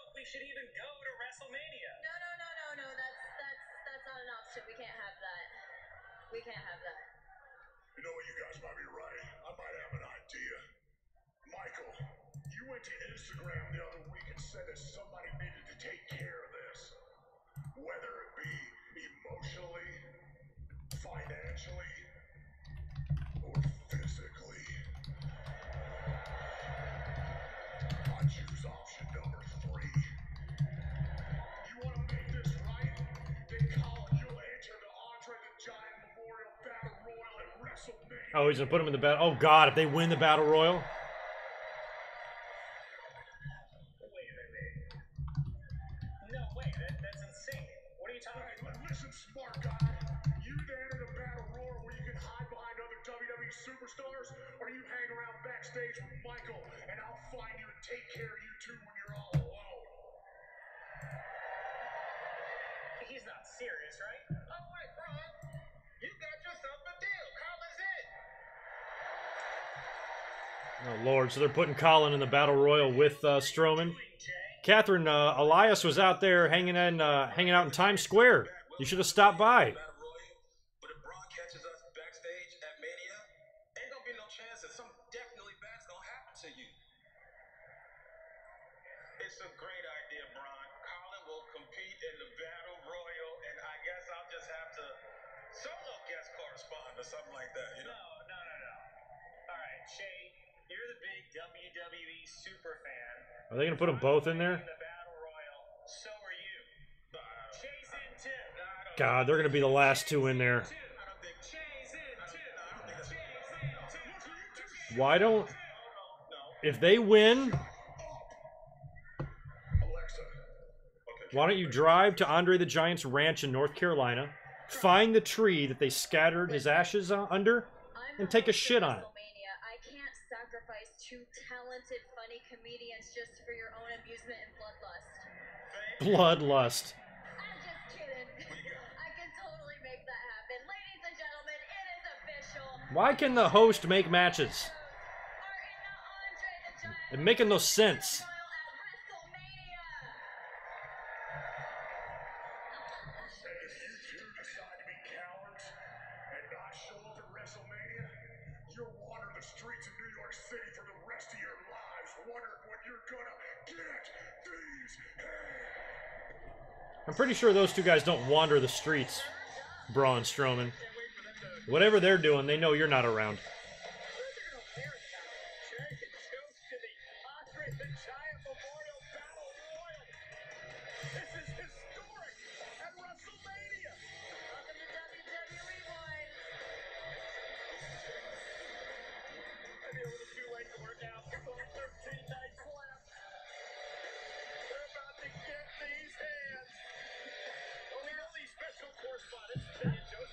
Oh, WWE.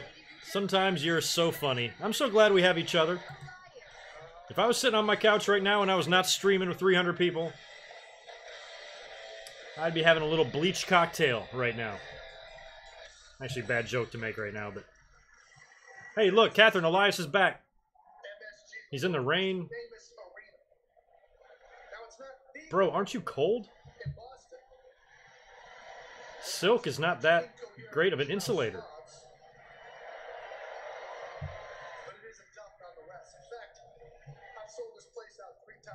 I don't know exactly where Andre's ranch is. What's the city? Because I've driven past it a couple times. It's out western Carolina somewhere.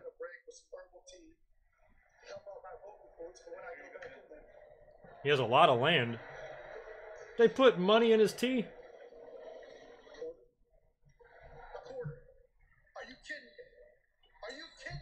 If you don't want that quarter, give it to me. I'm saving them up. I got a jug full of them. I'll take it. Give it. Give it. Can I please have it? I kind of collect them. Alright, fine. Keep it. Elias is an asshole. Yo, Max, chill.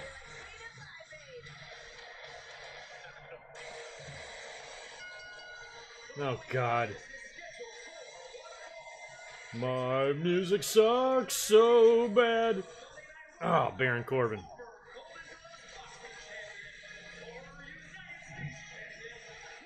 I am the biggest douchebag in the company. I'll rewrite his lyrics.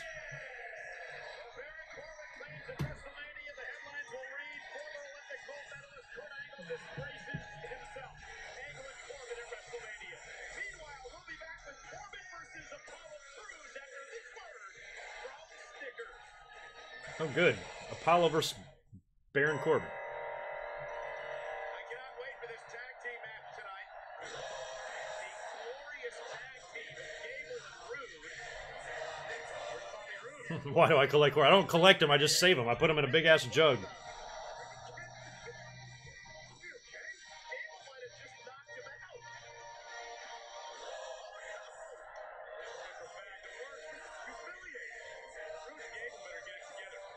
Is this a Snickers commercial? This Gable and Rude shit?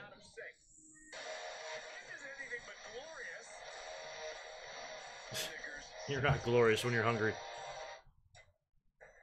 Hey, I'll tell you this. I think I like that one better than the Shawn Michaels KFC one or Dolph Ziggler KFC one when they were dressed as the Colonel. Spectra, thanks, dude, for the $5. How was the show? I don't think I've ever been as hyped for WrestleMania this year. Which Mania had the best build in your experience? Not this one. I still think a lot of people are kind of shitting on this year's WrestleMania. I think it has the potential to be good. It just feels like they're dropping the ball on a whole bunch of different areas of some of their match building and stuff, but the show itself might turn out to be totally great. Tonight on Raw, though, is a little concerning, and they still have to change a couple of things if they want to make me happy as a fan. But so far tonight on Raw, not that great, man. Every match has been somewhat meaningless. The only match that really had any sort of WrestleMania implications was Finn Balor defeating Bobby Lashley and Jinder Mahal in like a triple threat or something. He earned a title shot, I believe. Other than that, everything's just been throwaway shit. The Revival lost again. It's been a mess. Sasha and Natalya wrestled, right? And I don't know. We haven't seen much of anything tonight. Nothing important, anyway. Well, this blend of fine golden grain and single malt comes from the oldest distillery in Ireland. Because we are not here to take part. We are here to take over. For our number 12, Irish whiskey. Yeah, X7. We got to go with that. Fun build there. With the whole FaceTime thing, I created a rock star. There with your methods. Get iPhone 10R on us when you buy the latest iPhone on Verizon.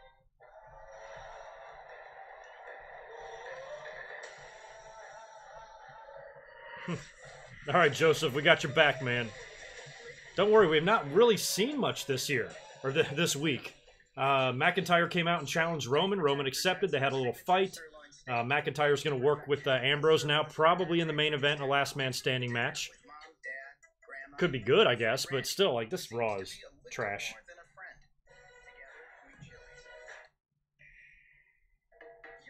I would think that tomorrow's SmackDown will be a lot better than tonight's Raw. I really like the idea of the Occupy SmackDown. I think that's fabulous, especially since it's Daniel Bryan is the champion, and the irony of that I think would be fun. And plus, Kofi's been screwed over so royally. What else can he do at this point? He can't change the mind of Vince McMahon, obviously, because even when he's doing everything Vince wants, he's still being cock-blocked. Kind of like Daniel Bryan was in 2014. So, you do a similar situation tomorrow. You force Vince McMahon to put Kofi into that match. It's kind of cool. I kind of like this match. I think I'm more interested in Kofi and Bryan than I am the women. Because Daniel Bryan's wrestling himself from 5 years ago. I think that's awesome. And it's a match that kind of sprang up out of nowhere. And it's the most interesting angle they have going on right now, arguably. To me, it kind of is. I'll take a match I give less than a shit about for 500, Alex. What is Baron Corbin versus Apollo Crews? I don't know why any human being would underestimate Apollo Crews. Look at the athlete this specimen is. Listen, do you have ears, Renee? Did you not hear the list of accolades that Baron Corbin has? Oh, on his way to his ring. That's the kind of human being, a successful human being, a future gold medalist human being. Couldn't hear it over that perfectly dropped kick.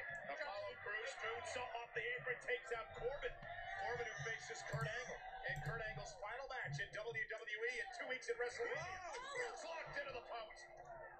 You know, I have a problem with the fact that the WWE Universe is upset at Baron Corbin for this match taking place. Kurt Angle made the challenge. All Baron Corbin did was agree to it. Oh my god, I don't think we're gonna see Linda. Maybe 20 years ago we would have seen Linda. Of course Baron Corbin's worthy. Baron's gonna be here 1999 Linda might have come out there and saved the day. to the whole new generation at heights that Kurt Angle only dreamed of. Didn't he have that opportunity and squander it? I think Kurt Angle screwed it up for him, but let's not focus on old stuff, Renee. Let's focus on the here and the now. Baron Corbin dominating Apollo Crews right now.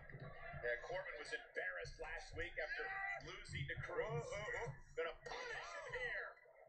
Covered by Corbin. Hooks the leg. Apollo stays in it with a kick out. My god, I cannot believe they shortened Mustafa Ali's name too. Like, what is their problem? Billy 5000 is upset that Baron Corbin got this opportunity. It's just so stupid to even take the time to make a decision like that. Let's take his name away. We don't want the fans are too stupid to remember two names. Can't have them remember a first and last name. It's too much. I'm gonna be the first mate. Catches God Corbin damn. with a kick to the face, posts himself in the corner with his shoulder.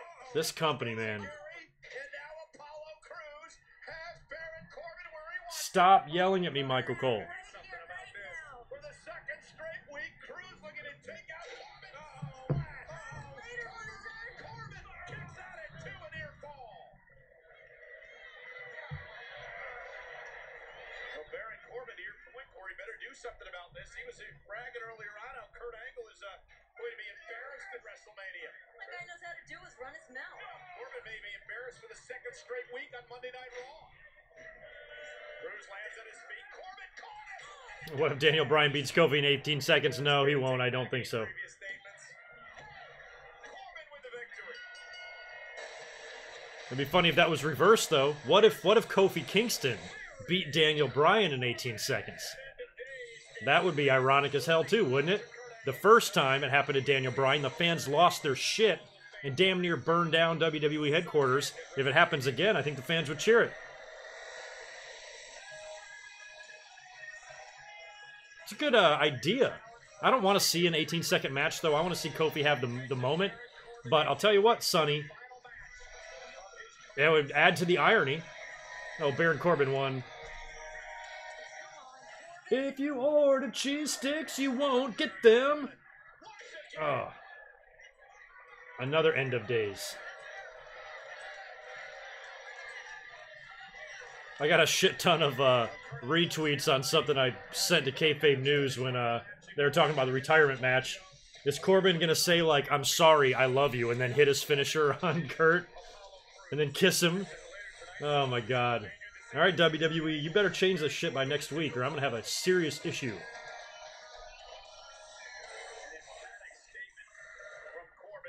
Dumb fucking company, god. That's kind of funny. Thank you, Don't Tire and Marina. It's making no sense.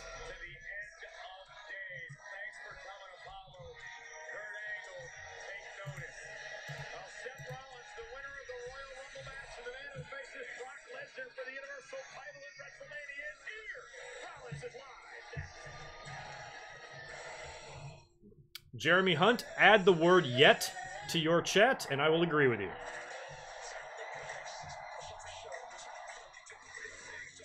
Hey, Jamie, thank you for that. That was one of my questions I was going to ask you guys. I think we're getting close enough now to WrestleMania we can start thinking about the weather. We're 2 weeks away, less than 2 weeks away. So forecasts are probably starting to come out for that time. Rain and temperatures in the upper 50s for Mania predicted so far. Rain would not surprise me. I really hope they can avoid the rain. Damn. I just really don't want to see that ruin the show. I don't know if you guys remember, years ago when they were at 29, I wouldn't shut up about that in my episodes back then. I was so worried about the weather. Haven't really thought much about it this year, but it's a big factor. WWE is taking a huge chance going to an outdoor shitty weather city in April for WrestleMania, you know? They're going to get burned. All the times they've been to Florida, they've avoided the rain somehow. I don't know how. It rains every 20 minutes in Florida. Sooner or later, it's going to catch up to them. It might fucking snow, for all we know, at WrestleMania. I just hope weather. I hope nothing happens that like affects the quality of the show. You know, you want the fans to be into it. You want the fans to have a good time. They paid a lot of money to go there. You don't want to see them get rained on and be miserable and freezing and try to enjoy the show at the same time. Like, it's not fun. You know.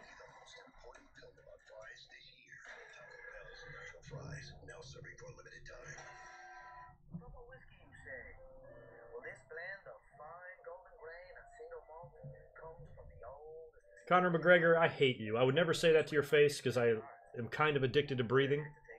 But I really think you're a colossal douchebag. What you doing? Counting the $1,200 a year I saved when I switched the fam to Metro. Oh yeah, that's smart. Save $1,200 a year over AT&T and Verizon on a great network. Metro by T-Mobile. I don't know if we're gonna get a Santa appearance if it snows. I don't think anybody's allowed to fly in that close. I recently watched something about how like the military secures like big events like Super Bowl and stuff. Pretty crazy stuff, man. I don't think Santa could make it in there. He'd be shot. We ain't trying to kill Santa. Your own insurance. No more driving that old hand-me-down. Did you trade it in? My parents handed it down to my little... Oh, sorry, Spectre. I missed a chat. Yeah, if I ever... I'm usually good about catching these, but if I do miss one, just remind me. Thanks, dude. Oh, yeah, I talked all about the Hart Foundation going in. I'm very happy about it. I'm happy that it's happening because they were the first name that were announced a few months ago. And then week after week, we're getting everybody else in the world other than the Hearts. And I was starting to think that it might not happen. Then the Harlem Heat got announced. And I'm like, are we going to have multiple teams, tag teams going in 1 year? Technically, we have 3 now, with the Outlaws going in with DX. I thought that was a lot. But luckily, today, they announced that it is official. Hart Foundation are going in. I'm thrilled. You know my opinion, Spectre. I'm thrilled. Hart Foundation is my favorite tag team ever in WWE. So, no team is more worthy in my book. And they're going in.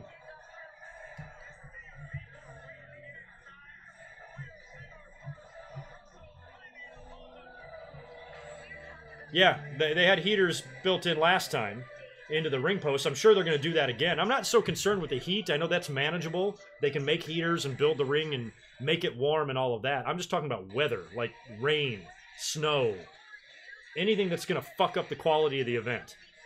I think if it's a little chilly, if it's in the 50s, I think everybody will be fine. But I really don't want it to rain. I'd be bummed out.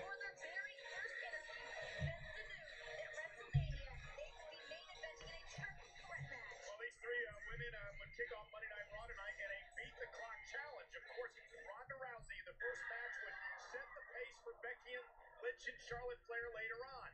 Ronda would lock in the armbar and quickly Sarah Logan. Armbar. Ronda Rousey setting the pace at 1 minute 25 seconds. A very tall order for anybody to follow, but it would next be the Queen, Charlotte Flair, with her opportunity to beat Ronda Rousey's time 1 minute 25 seconds. What's going on? Legit Samurai? It was the waning moments.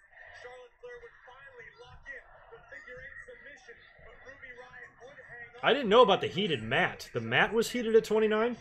That's dangerous. If I was putting somebody in a rest hold, I'd be like, ooh, this is nice. I'll just hang out here. I have a heating pad that my cats love to lay on.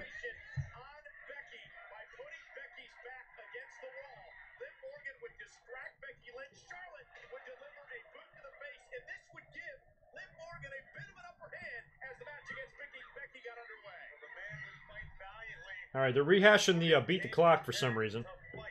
We got top of the hour coming up here, so we might have somewhat of a big segment, possibly. Or we could get nothing.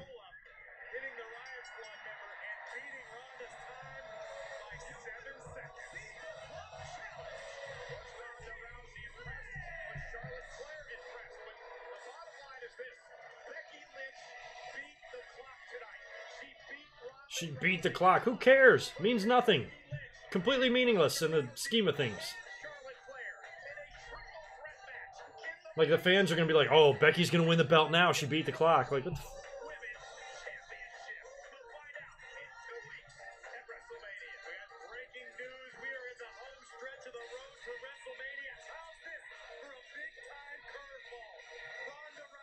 Oh, what a surprise.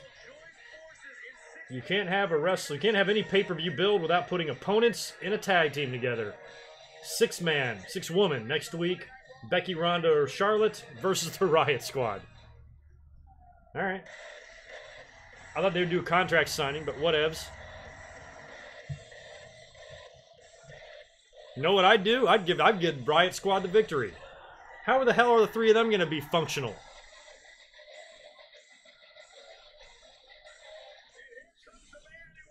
All right, Seth is here. I almost forgot about you, buddy.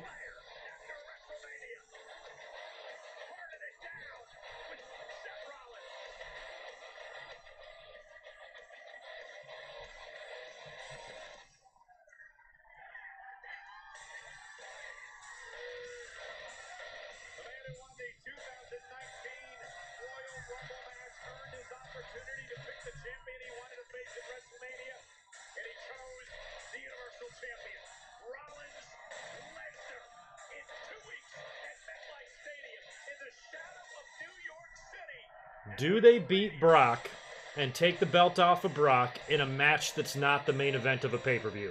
That's the big question. It was different when it was Goldberg, you know? Like, this is Brock. Aside from that loss to Roman, he's had this long, uninterrupted run of so many years now. I still hope Seth wins. But the way they're pushing the Kofi angle on SmackDown, I just don't see all three things happening. I don't see Becky, Seth, and Kofi all walking out with belts. Somebody's got to lose. Right now, my money's on Seth to lose. If any of them are.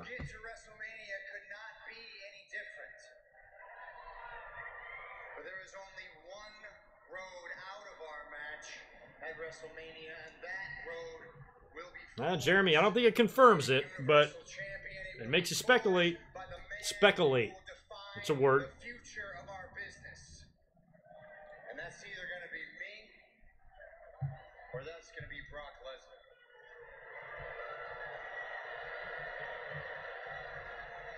And that's really heavy. Thanks, Spectre. I appreciate that. You're not going to watch the rest of Raw? I don't blame you. Thanks for hanging out tonight. Thanks for the super chats and your support. As always, you're the best. I appreciate it. Enjoy your evening. When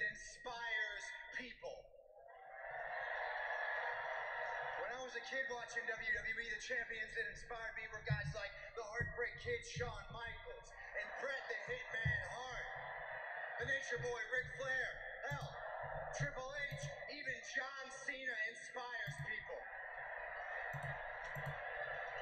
But you know something?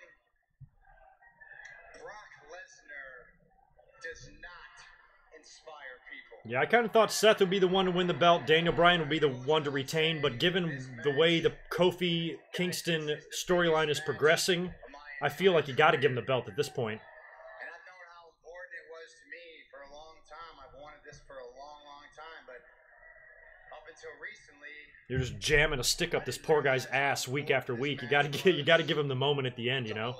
So I kind of think WWE's plans may have changed over the last couple months. I think heading into WrestleMania, the plan probably was for Seth to beat Brock. That might not be the plan now. Things have changed. The Daniel Bryan Kofi thing has sprung up out of nowhere. And it might affect how they booked other shit around it.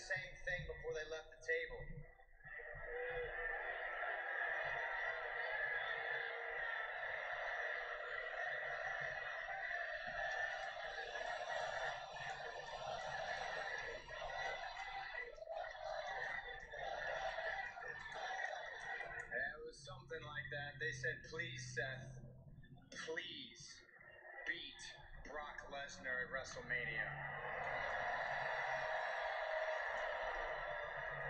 And that hit me right here because, look, I said I was going to beat Brock, and I promised to do everything I could to make sure he didn't leave WrestleMania as a Universal Champion. What's the pay-per-view after Mania? Is it Backlash? Now I feel like I don't have a choice. Just a weird thought.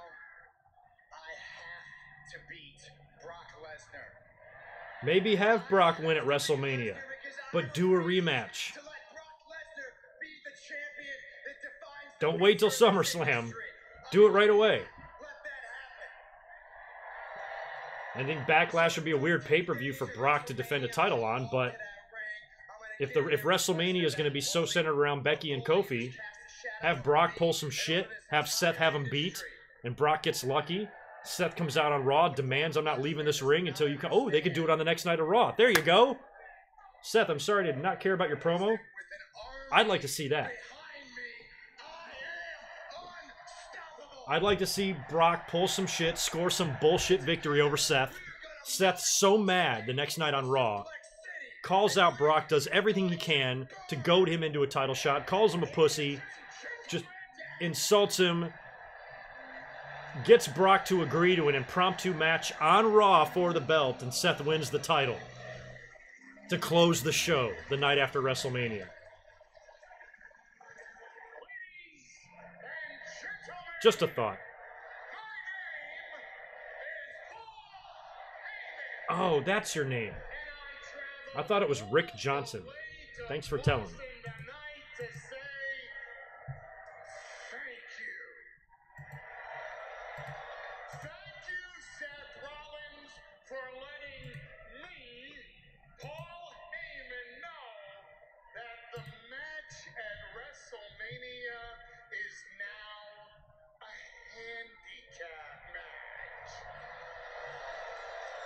How is that?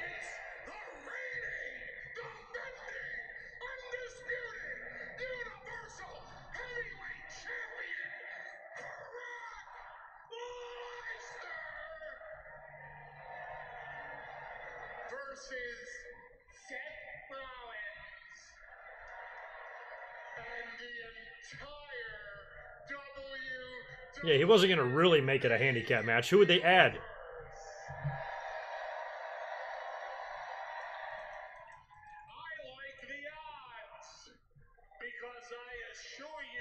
Chances of winning are 0. Money in the Bank is in May this year? Holy shit. You sound sad. Oh, you need their love. You need their support. You need their affirmation. What's next, kid? I know how your generation thinks. What are you going to say? I need your thoughts and prayers. Paul Roman, thank you, dude. Appreciate the super chat. Have a good night.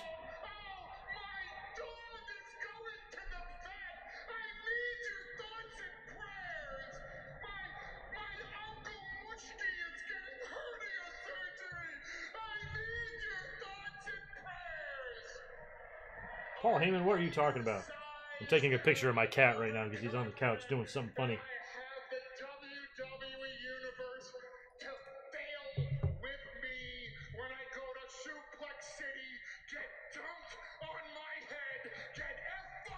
Thanks, Bonk. My channel is lit. Is that what the kids say, right? Thanks. Lit channel. Make sure you subscribe. I haven't mentioned that all night, by the way. I don't even know if I pulled in any subscribers tonight. Oh yeah, we did. You need their thoughts and their prayers. Because Seth Rollins, you ain't got a thought in your head how to beat Brock Lesnar, nor a prayer in doing so. I don't want you to take it personally. I don't know, Mike. Can't be that confident. You're judging this match in a vacuum. You have to think about everything else that they're doing at WrestleMania. Are we going to see Seth, Becky, and Kofi all walk out of there with belts? My bet is no. So I don't think anything's guaranteed. Plus, after what we saw last year, Roman was supposed to beat Lesnar last year. And look what happened.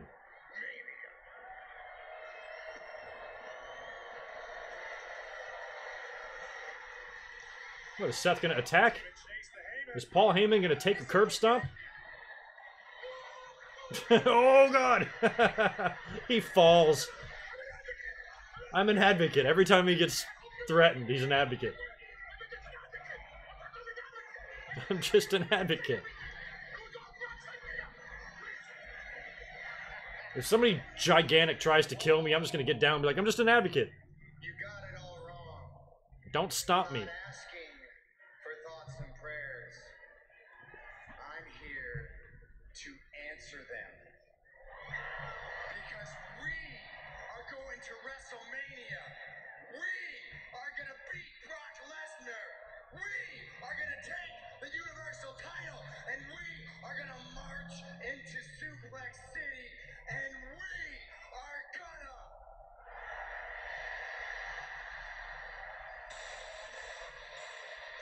Heyman sells the mic drop. That's best. Oh, oh, hits me in the shoulder.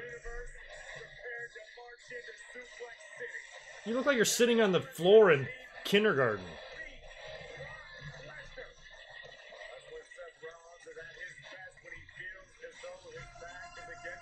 Here comes Angle. Look at Heyman. Sitting there like a Buddha.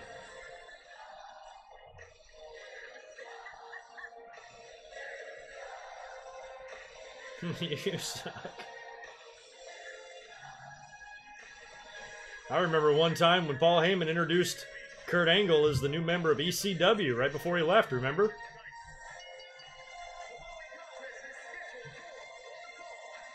You know, speaking of like pyro, no pyro anymore, I really miss Kurt Angle's pyro. He had one of the best. I really liked Kurt's pyro back in the day.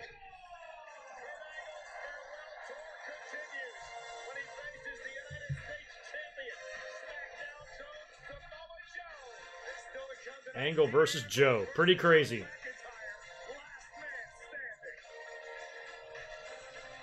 Joe was the first guy that Kurt Angle saw on TNA, right? Didn't he debut against Samoa Joe? Headbutted him in the face, busted his shit all up. Crazy, man. All right, I'll be right back. Tuesday, April 9th, enter for your chance to win once-in-a-lifetime experiences with your favorite WWE superstars, Hollywood celebrities, world-class athletes, and so much more. Join us as we celebrate the Boys and Girls Clubs of America and meet the WWE Universe. Visit CharityBuzz.com/WWE for more information. March Madness got you doing the what just happened whale? Pick up a pepperoni stuffed pizzone. That's right, people. It's back. Now part of the $5 lineup for Pizza Hut. Official pizza of March Madness.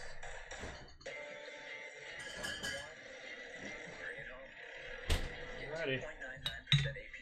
Last hour, less than an hour. We're almost there. We've somehow survived this. I don't know how. But we're all still breathing. Alright, got a new beer.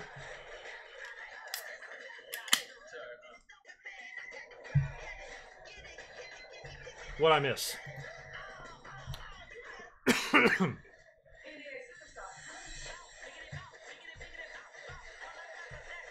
Batista's I like too, Razor Demon. Yeah, I liked it at the end where he did the thing and it exploded.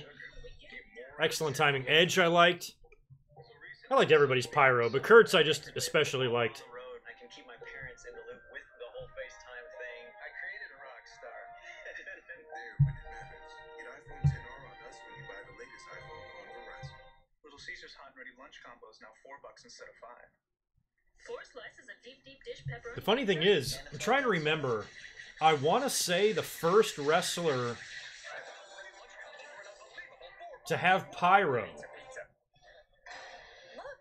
that Frank Thomas? was probably either Bret Hart, because they would do the fireworks Frank Thomas. up above, or Razor Ramon, They'll be playing. That's what I said. or Diesel. It's got to be one of them.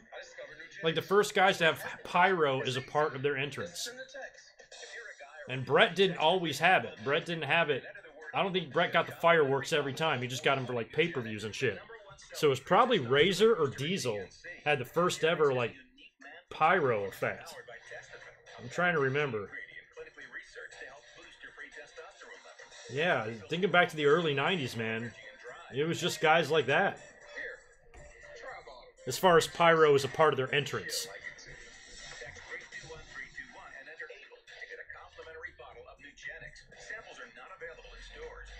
I think the NWA started all the pyro. I remember fireworks in the NWA way before WWE. WWE wasn't doing it in the 80s. They did it a couple times on some Coliseum videos, I remember, but not as a regular thing. I know how to close the deal. Nothing would ever be the same. You're everything I've ever wanted. Literally being tortured. Oh yeah, Sid had the big name, the big Sid in fireworks. That was good. They had it was lowered from the ceiling. Mark Marrow had something similar, and it spun all around and shit. Temptation Island, Tuesday at 10 on USA. Hmm.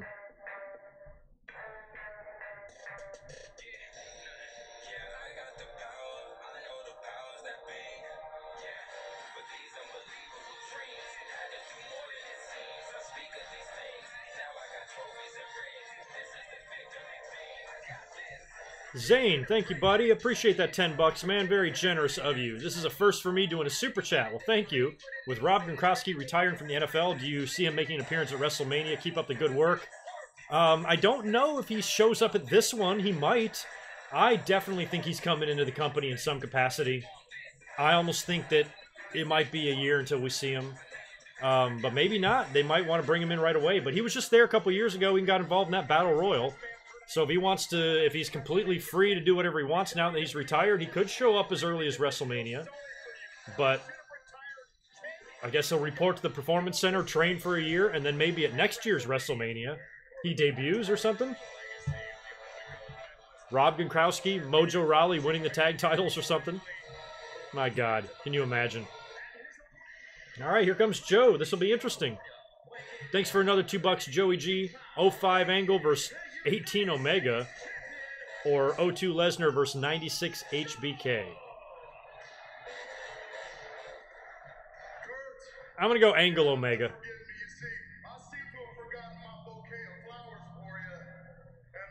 They're a little more of the same size.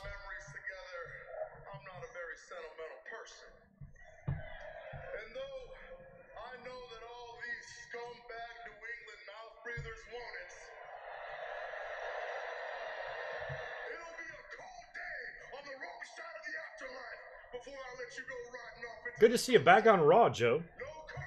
Like olden-timey days.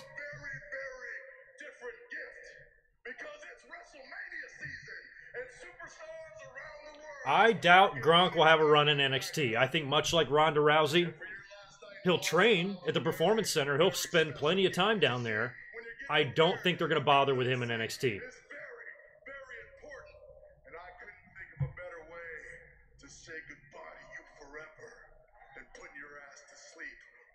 I don't think Gronk could really hang with some of those wrestlers down there. He's kind of a main roster type of guy. I see him coming straight up. Just for publicity.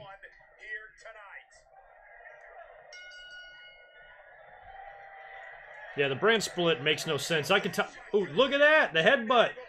Little nod. Back to the TNA angle that I just referenced. I mean, remember that headbutt? I mean, Angle nailed him. And Joe took it like a man.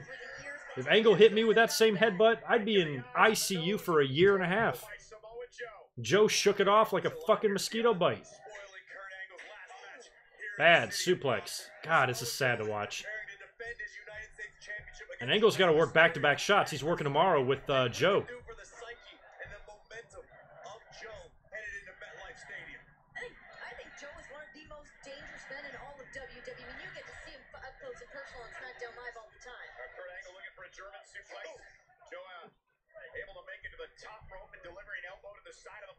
Yeah, the last time I saw Kurt Angle in the ring several years ago, to me, he didn't look this bad.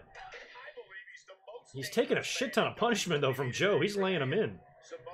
Go easy, Joe. We don't want to get this guy hurt.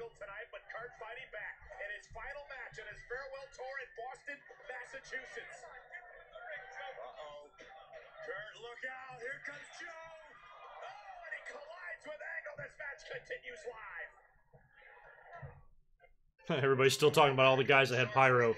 I was trying to think of the first ones in WWF, and the first one I can really remember would be like Brett or Razor.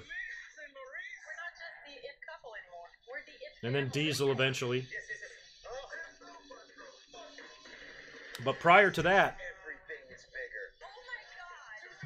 somebody regularly using it, I can't think of anybody. Not even the narcissist.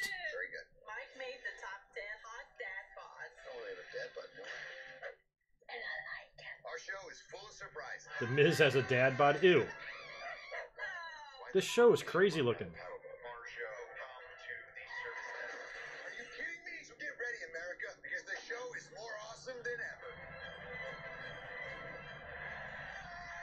Where did they move to? They are in Texas or something? Doesn't look like Texas. Looks like Cali. Ooh.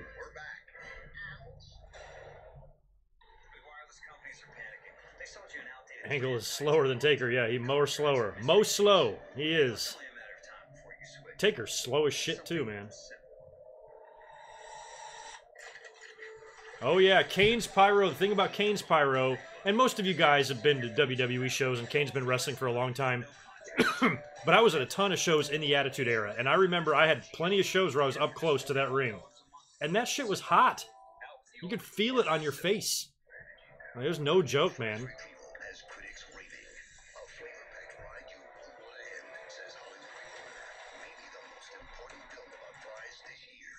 I remember Unforgiven, too. I was at Unforgiven in Greensboro in '98 when they had the Inferno match.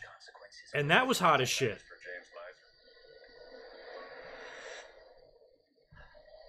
Yeah, I mentioned Diesel. Diesel, Brett, and Razor are the first guys I can ever remember regularly using Pyro. Customize each line for each family member. Yep. And since it comes with your internet, you can switch wireless carriers and save hundreds of dollars a year. Are you pulling my leg? Nope. Are you sure you're not pulling my leg?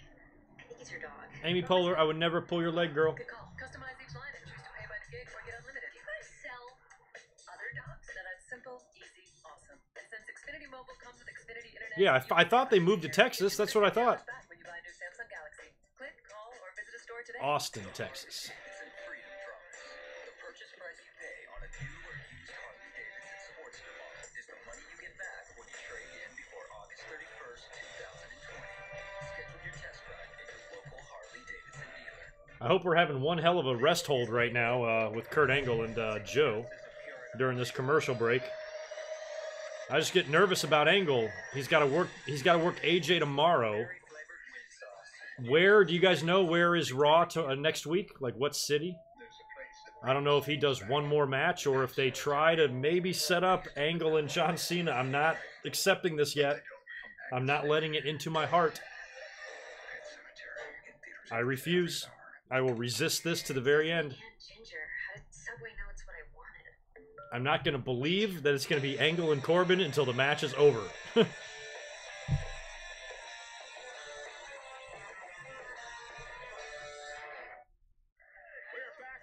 Yeah, see, rest hold. What's this building called now? Back in the day, it was the Fleet Center. They don't call it that anymore, right?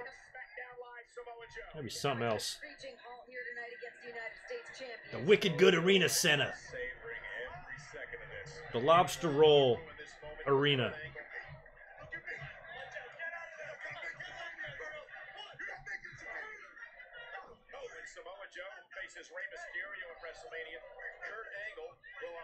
Hey, you might be right about a London Blaze, or London Blaze, Joey G. I think you are.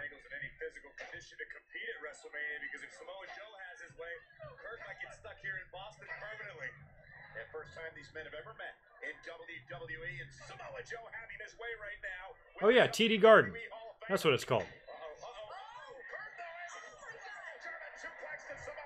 It's interesting too. I'm pretty sure WWE held the last event at the Boston Garden before they tore it down. I remember Survivor Series 93 was there, and then I think they did a house show was the last gathering of any kind in the Garden. At least that's what I remember.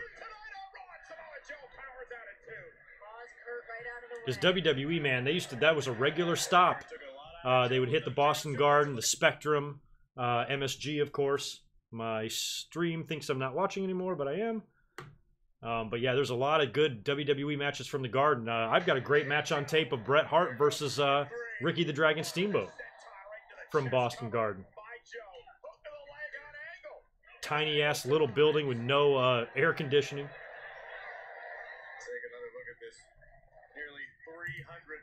God, Joe, you are sentoning Angle.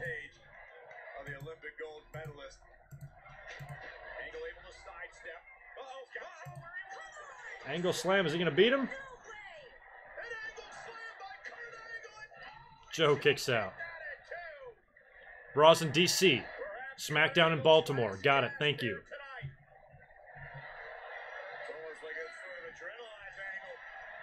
Well, Mr. American Man, one final match in the nation's capital.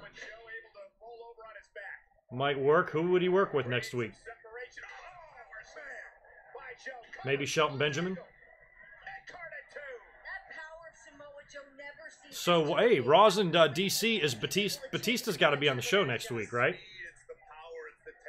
Batista might get some cheers.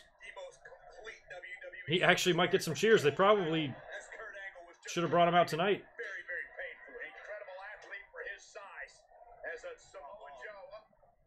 Joe's thinking about a muscle buster.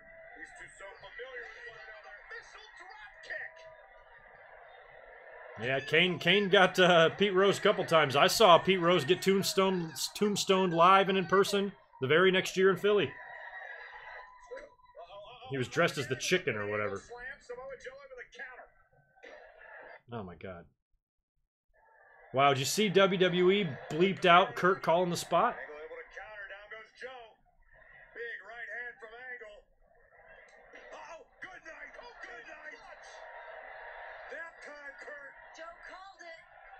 No, I think Kurt called it, Renee. Joe said he's gonna put Kurt Angle to sleep like an anaconda. This is the gift that he promised Kurt Angle to put him out. Del Works versus Kurt Angle. The winner gets the theme song. Let's make that a stip.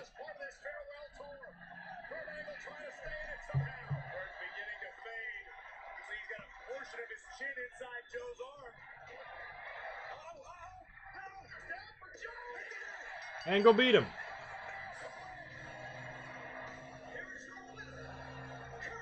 He's drooling like a motherfucker. Jesus, he's throwing up.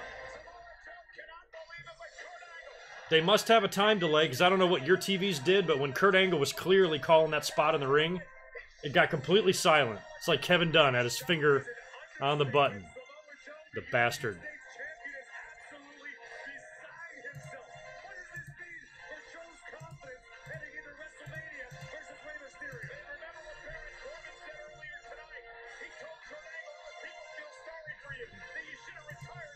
Rock Smith, you are not wrong.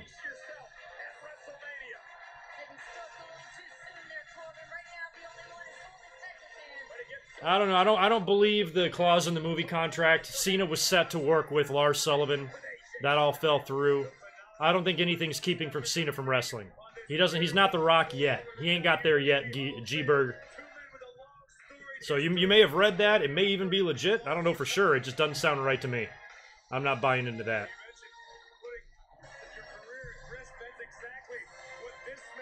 Dean Ambrose, big fight, probably coming up next.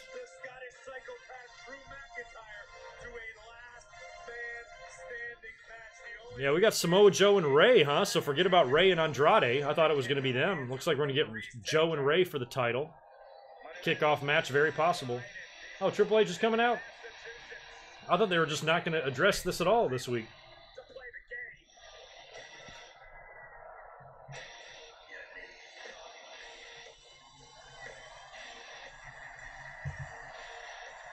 Yeah, I think Kurt Angle, it's looking to me like he's going to win the rest of his matches until WrestleMania.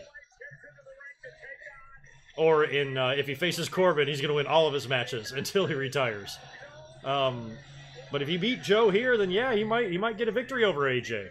He might get a little help from Randy Orton.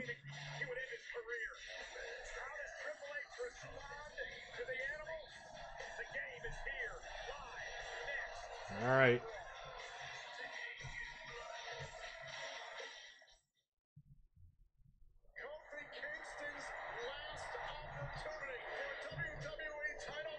Space Williams. Oh, Eli Manning is just beloved here in San Diego. We love him. Posters everywhere.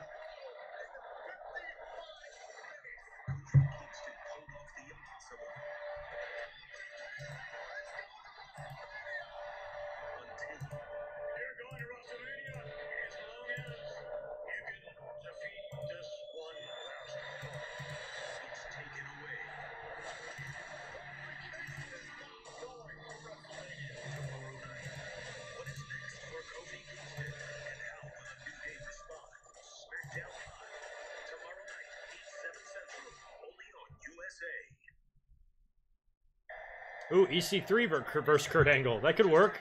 Next week.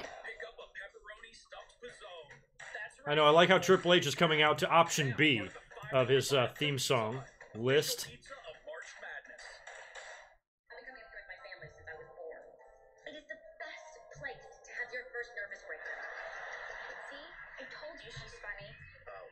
she funny? Alexa, tell me a joke. Who was the roundest knight at King Arthur's table? Oh no. I don't know. Who? Circumference. Alexa. Yeah, Ray lives here. Oh, no. I've never seen him around.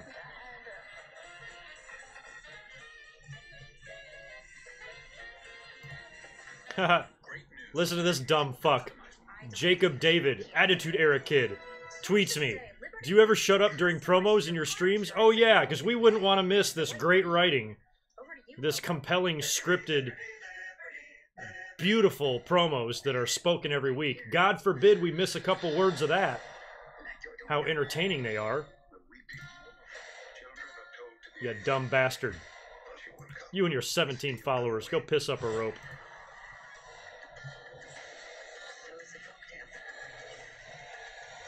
I mean, you know that finger that's usually inside your ass? You can take it and click your mouse and click off of this video if you don't want to hear me talk. Like, how dumb are you?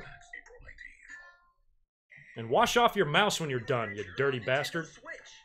You can run and jump through a colorful, crafted world. Explore Yoshi's Crafted World, only on Nintendo Switch. Available March 29th. Rated everyone. People couldn't believe this coffee was from Burger King. No way. Surprisingly, Does he really, Nick? Is that true? He's been so whenever he has like an on-air segment, it's King of Kings, but it's only the game when he wrestles, and that's been going on for 6 years, and I haven't noticed.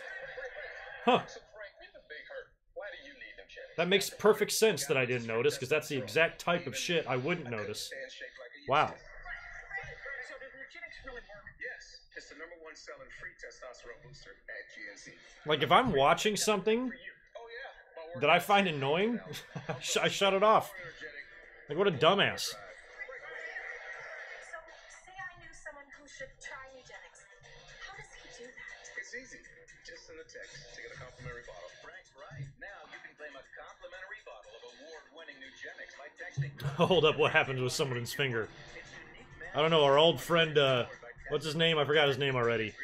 Let's call him Fuckface3000. He constantly has the finger up his ass. Although, he probably requires 3 to 4 fingers.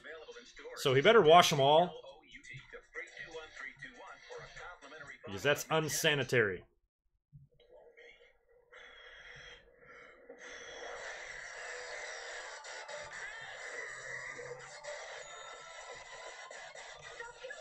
No, Ambrose is not gone. He's working tonight. He's in the main event, man. We kind of thought he was gone. I thought it was possible he was written off of that last beatdown that he suffered from McIntyre. But he's back tonight in a last man standing match against him now. So either Roman comes out and helps Dean score a victory here, or Dean gets beat down again and WWE's jobbing the hell out of him before he leaves the company.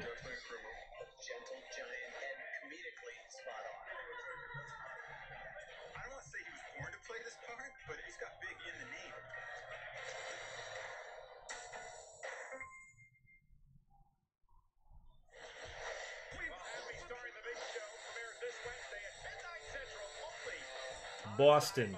A couple of y'all, some of y'all are from Boston. Who's from Boston in here? Dawn, right? Who else is from Beantown? I used to spend summers on Cape Cod when I was a kid. Thought it was awesome up there. I haven't been there in years. Don't really like that part of the country. It's cold and annoying and people are mad and rude and shit, but I loved my time on Cape Cod. It was beautiful. Lobster, all the lobster you could eat. And it was cheap. It's crazy that you stood up and gave me a standing ovation for that entire commercial break. It's almost, it's awesome. For the entire commercial break. Thank you so much. Crazy.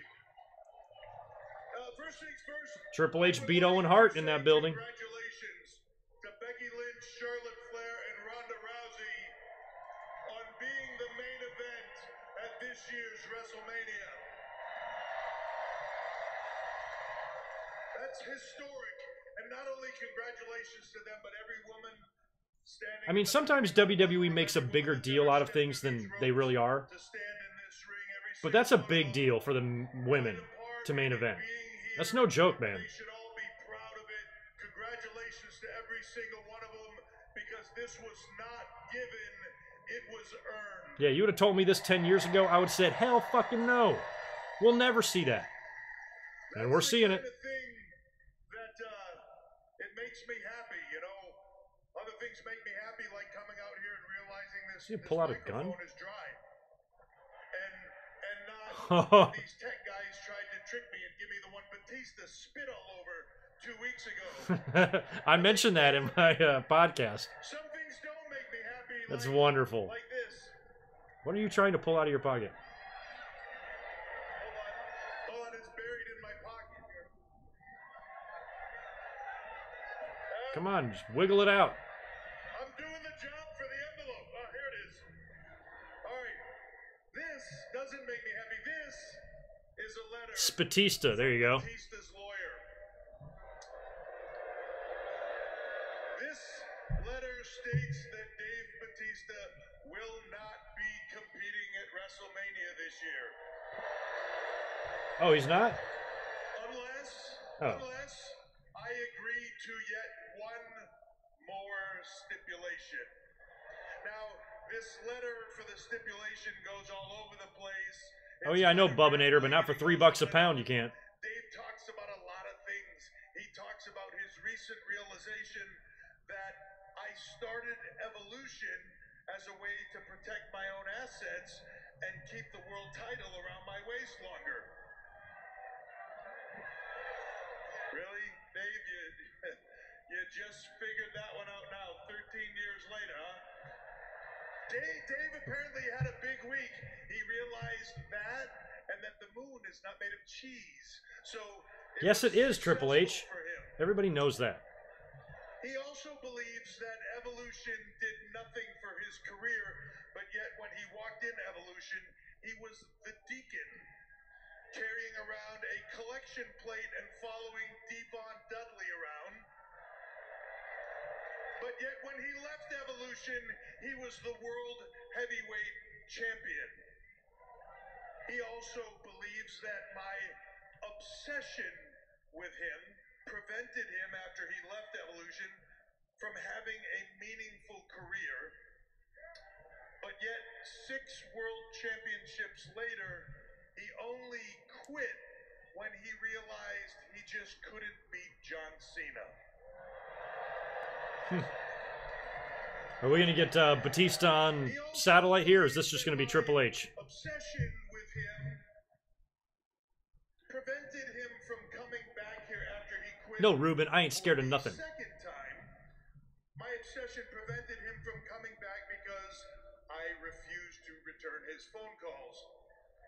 Negating the fact that I didn't return his phone call, but when I did, his manager requested that we move the date for WrestleMania to better work with Dave's shooting schedule for Guardians of the Galaxy, which... None of this is true, Triple H. You're lying. He wasn't so serious about coming here. Anyway, the letter did eventually get to the stipulation, which I will read from this letter because I want to make sure that I accurately reflect Dave's feelings. Dave said, and I quote, "If you would like me to appear then at WrestleMania, you will give me what I want." This has got to be a career match, right? I really, really want. I'll tell you what I want. Oh, what Jesus. I really, really want. I wanna. Dude, didn't somebody make a video about this? The Spice Girls? It is like pages of I wanna. Might have been Deluxe Man might have done that. Basically, let me just cut to the chase. He says here, I want you to put your career on the line at WrestleMania. Meaning that if he beats me at WrestleMania, I will never compete in this ring again.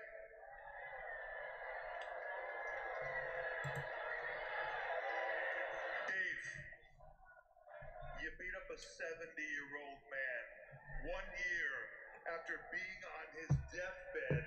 You put him back in the hospital, all in a lame attempt to get yourself a match at WrestleMania. I then agreed to go to MetLife Stadium, on the biggest stage that there is, 75,000 people there. WrestleMania. I agreed to it, and yet you send this letter because this is what you do. This is just another attempt by you to quit. I am not going to let you quit this time, Dave. I'm going to make you stand up to your commitment. I'm going to make you show up. You see, you believe I'm Richard obsessed Fleur. with you. Here's the thing, Dave. I don't give a crap about you. I never have. There is no obsession. The only thing I am obsessed with, I am obsessed with kicking your ass. I'm curious how this match is going to be. Like, it's no holds barred or whatever, so they can get creative. It's just, In your career and in my career, it better be better than Brock and Triple H. I hated that match. douchebag like you. Oh, douchebag. Yes, at least you said douchebag. I say it all the time. I have no business being in this ring anyways. You want my career on the line at WrestleMania, Dave? You got it. Career on the line, that's it. No holds barred and his career on the line. Batista, no holds barred. If Batista wins, Triple H will compete again. And things are certainly heating up here at WrestleMania. We've also got a WrestleMania. We've got our musical guest, ladies and gentlemen. I had Brett no interest in this match when it was first rumored.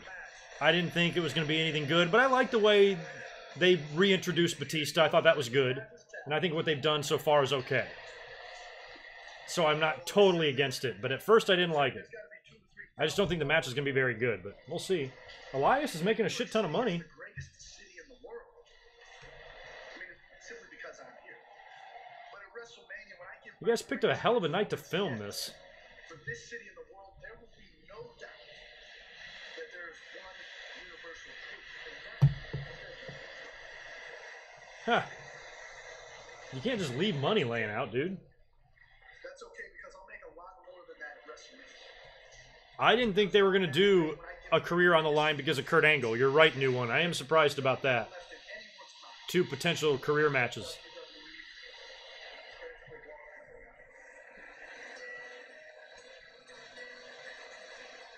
Elias is playing guitar in the rain with cars driving by. That dude.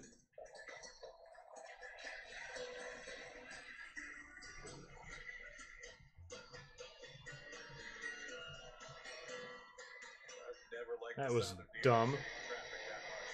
All right, here comes Ambrose. Here comes the lunatic Prince Dean Ambrose. Oh, cool. Sweet. So we got another tweet from Fuckface5000. Okay. Yeah, you never shut up, fucking goofy, but yeah, I am a bastard. I never knew my dad, bitch. Go eat a dick. Since you don't get no pussy, the only pussy you ever get is by touching your cats. Ha ha. Nice. You could have used a comma in there somewhere, dude. There's so many grammatical errors here. Ew. Yeah, he's great.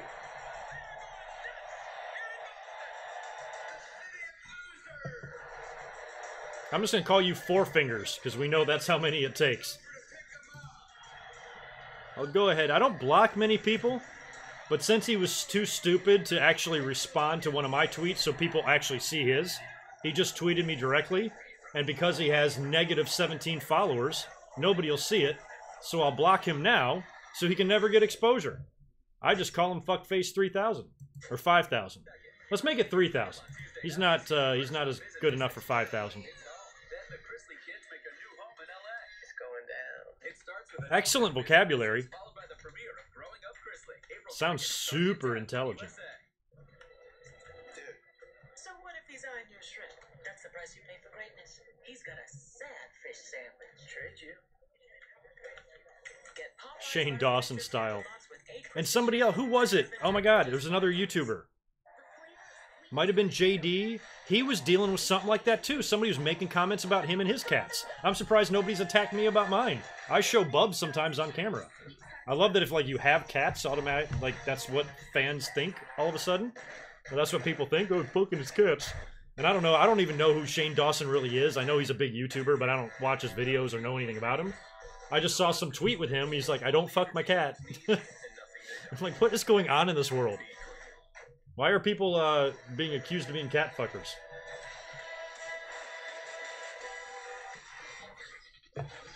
Trust me, my guys are little badasses. They wouldn't let anybody violate them. The person attempting the fucking would get messed up good.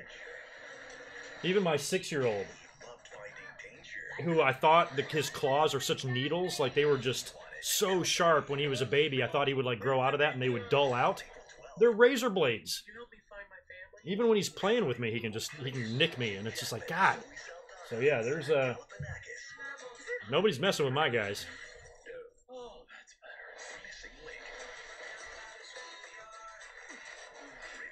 Life of Brandon, I'm kind of hoping Atlanta gets to WrestleMania before 40. But 40 might be an option. They're doing a lot of East Coast now with New York, and then next year with Tampa. So maybe Atlanta comes a couple years later, but that building is new and it's sweet. And I think WrestleMania should definitely go to Atlanta.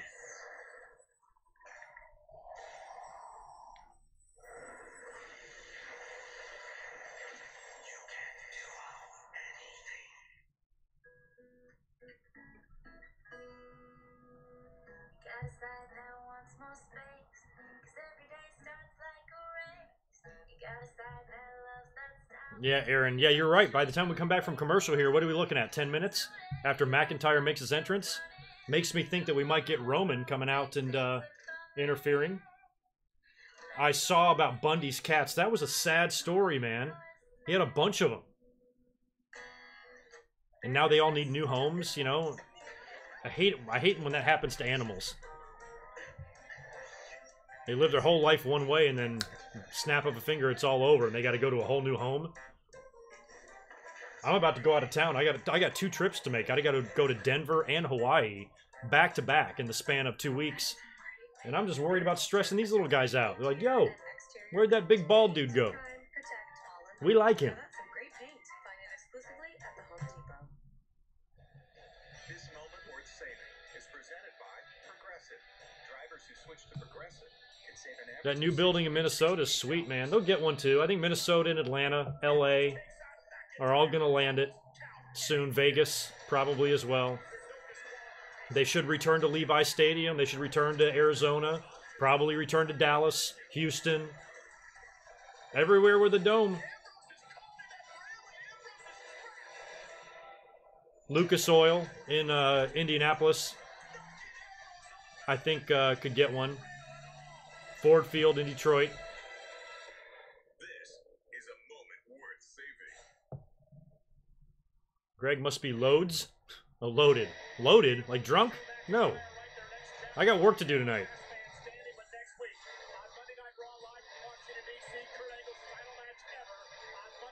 Joey G, no shit. Oh, I see it right here. Kurt Angle and Rey Mysterio. Wow. Nice. That SummerSlam 02 match between them is like one of my favorites of all time. Angle and Rey. Cool.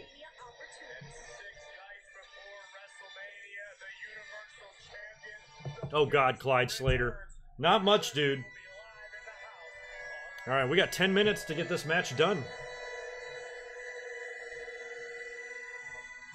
They just said the stip. What is the stip on the 6th woman?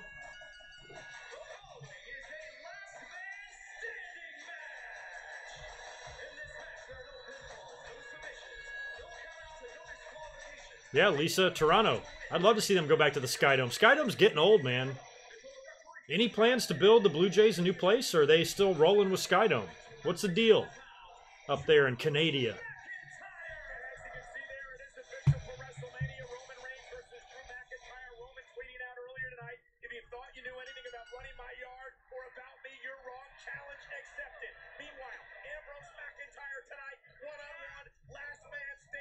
You heard Mike Rome say, the rules are simple.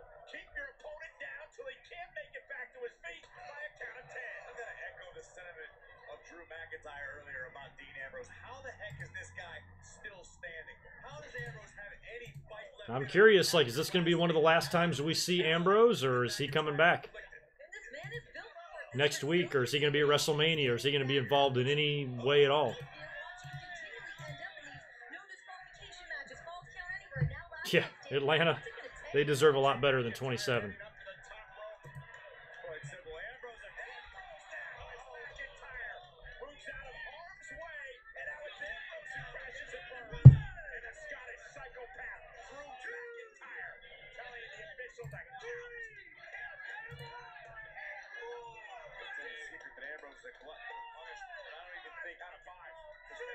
Are they making it seem like Ambrose is not 100%, or is he here?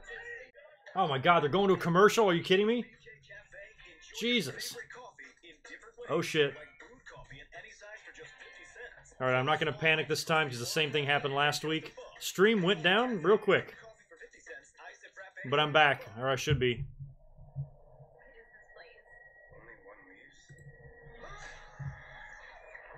Yeah, we're alright.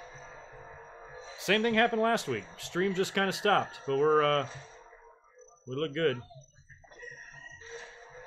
I think it was this Raw. Sometimes the stream just wants to shut off.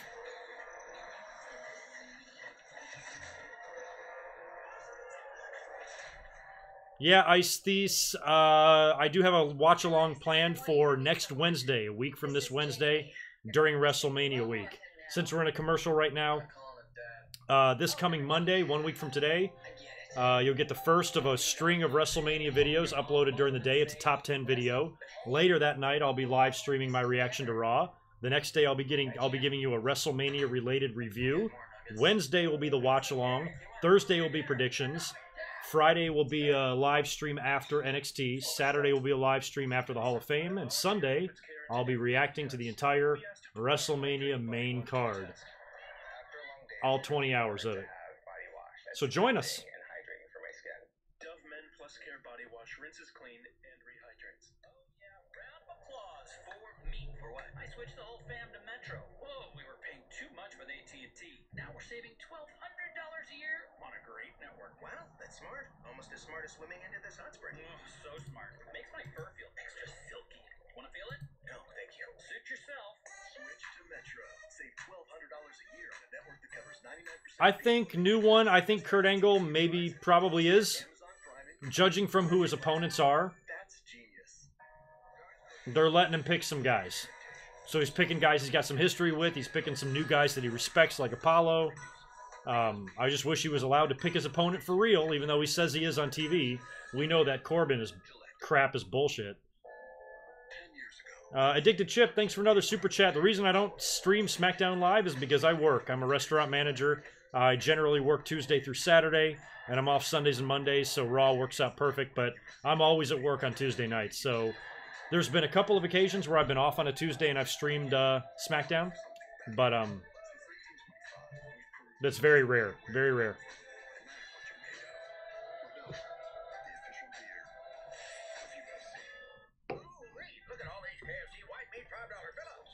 Dustin, my WrestleMania stage sets, 33 is up there. Love that one with the Orlando theme or whatever. That looked good. I like WrestleMania 30. It's another good one.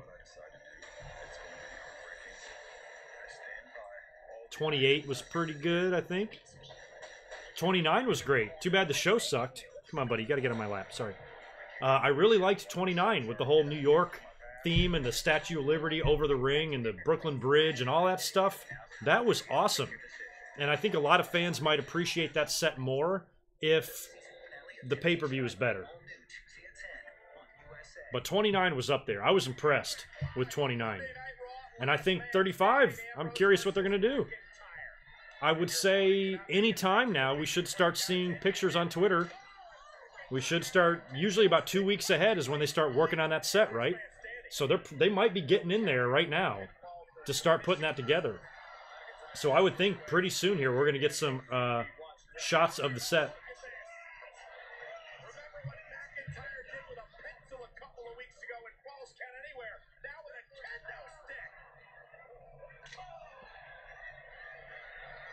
Just a sick, sadistic man. Once I know, Bubbinator, but that's cool, man. You're just starting out. You will eventually get to a point in your life where you can determine your schedule a little more. You're kind of at the mercy of them right now. It's the way it's got to be. But just pay your dues. It's called paying your dues, just like in wrestling. You got to do the same thing in restaurants. You know, I worked so many years, I get to the point where I can choose my schedule and I can make sure I'm off Mondays and stuff. And you'll get there. You'll get there. Just keep working hard.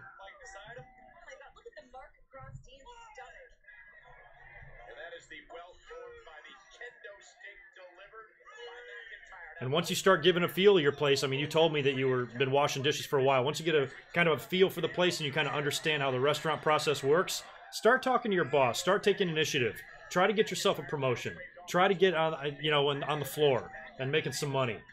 You know, because front of the house is where the money is, not the back of the house. So you can be promoted and be a chef and make great money, but being promoted to a line cook, you'd probably be better off serving. So let me know how it goes. Let me know if you need any advice. I don't know if I've seen that move before, y'all. So, you know the slingshot underneath the bottom rope where you kind of clothesline the guy? Except you do it under the ring and clothesline him on the steel bars. That's gnarly. Somebody might have done that move before. I've just never seen it. That was awesome. Or now have a mouthful of stairs, Dean. I'm thinking we got to see Roman come out here. And the official again begins the count at a count of 2. Drew McIntyre. What is this man not capable of? McIntyre destroyed everything in his path. I didn't hate 34 Joey G, but I didn't like it nearly as much as 30. 30 looked awesome in New Orleans. But yeah, 34, not up there with my favorites, but I didn't hate it. I'm telling you, 29 was good. 29 was real good. Things are about to go from bad to worse for Ambrose. The lunatic fringe, Dean Ambrose, trying to do something to somehow rally. When it has been all McIntyre here. Ambrose, though, able to thwart it. Now it's McIntyre bounces face first off the steel chair. Time to switch things up. Good night, Zane. Thanks for stopping by. McIntyre's down. The official begins the count. Ambrose looking for the last man standing victory.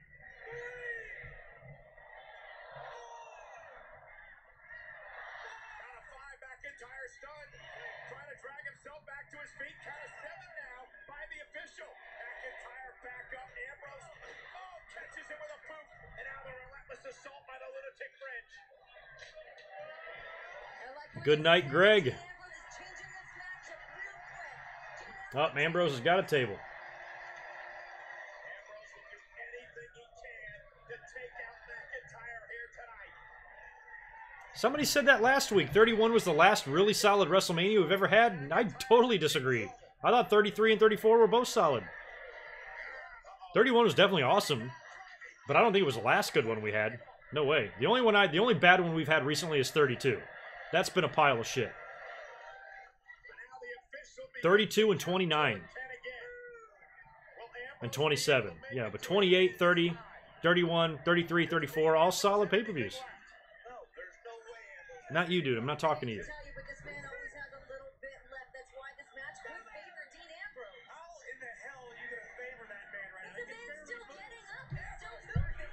Oh, Claymore. Ambrose eats it.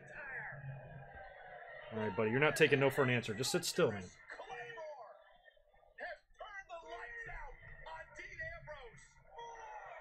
Is Ambrose going to get up? You got 1 minute left. Y'all better go home here. He ain't going to make it. He's twitching. He ain't going to make it. All right, that's going to be a wrap on Raw. No Roman. There's no time for a run-in. It's going to be it.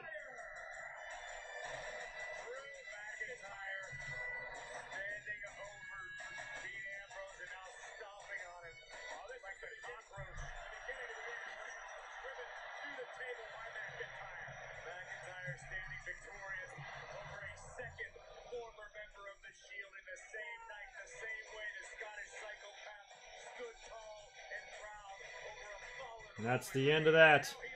All right, Raw's in the books. Chris, thanks for the $5, dude. If WrestleMania is ever a 2-day event, could it be at 2 locations? One at Madison Square Garden as a throwback and a bigger venue the other day. That's interesting. I think if they went to New York, for sure, that would be awesome. Kind of do a little throwback sideshow or something. But if they did a 2-day event, I just don't think you'd want to separate the cities. That's the only thing. But I like the idea of having something throwback in Madison Square Garden. If they ever went to New York, I'd do it for sure. But if it was going to be a 2-day event, I'd keep it in the same city. Otherwise, you're spreading out your talent and shit and all that. I don't know. You know, and plus that gives New York basically a WrestleMania every year. I like the idea, but I don't know if the MSG thing every year would work. But I feel like we're inching closer to a 2-day WrestleMania event at some point. WrestleMania 35 is already rumored to be 36.5 hours long. So eventually we might get to the point where they split it up. I still like it as one show. I think I still prefer it as one show. But with so much going on, I can see them maybe testing it one year. It's like at WrestleMania 2. They tested the 3 locations. Maybe they test the 2-day event.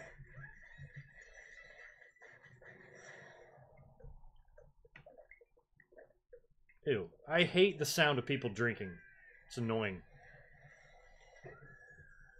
I sleep now. Peace. I like how you spelled peace. Good night, Luna. Good night, Mike.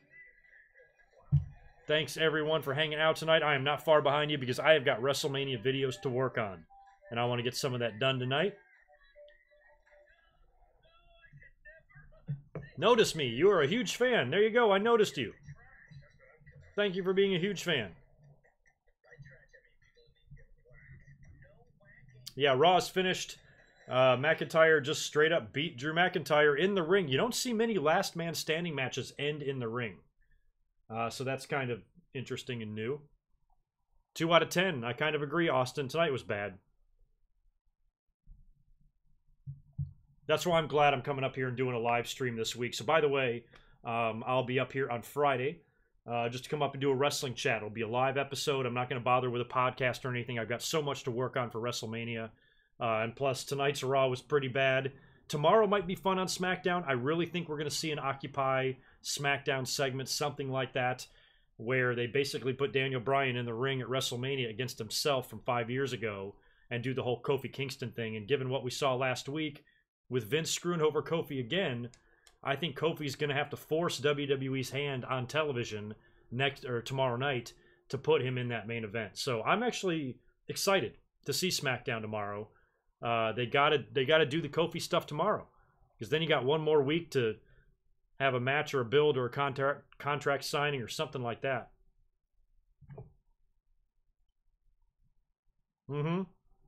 It's very good you didn't watch, and for any of you just tuning in, if you didn't watch Raw, you missed nothing. But anyway, I've got to get out of here. Tonight was a pretty moderate audience, but it was a pretty moderate Raw, so what more should I expect? Pretty good amount of subscribers coming in, about 100 tonight, which is cool. And yeah, I'm going to go ahead and get out of here and get some work done. Again, check back to the channel this Friday. I'll be up here live streaming. It'll be episode 534. And we'll just chat wrestling. We'll talk about WrestleMania. We'll predict some stuff. Talk about tonight. Talk about what we see tomorrow night on SmackDown. And just have a good old time. So I'll catch you guys on Friday. Have a good week. Be good. I'll talk to you soon. Peace.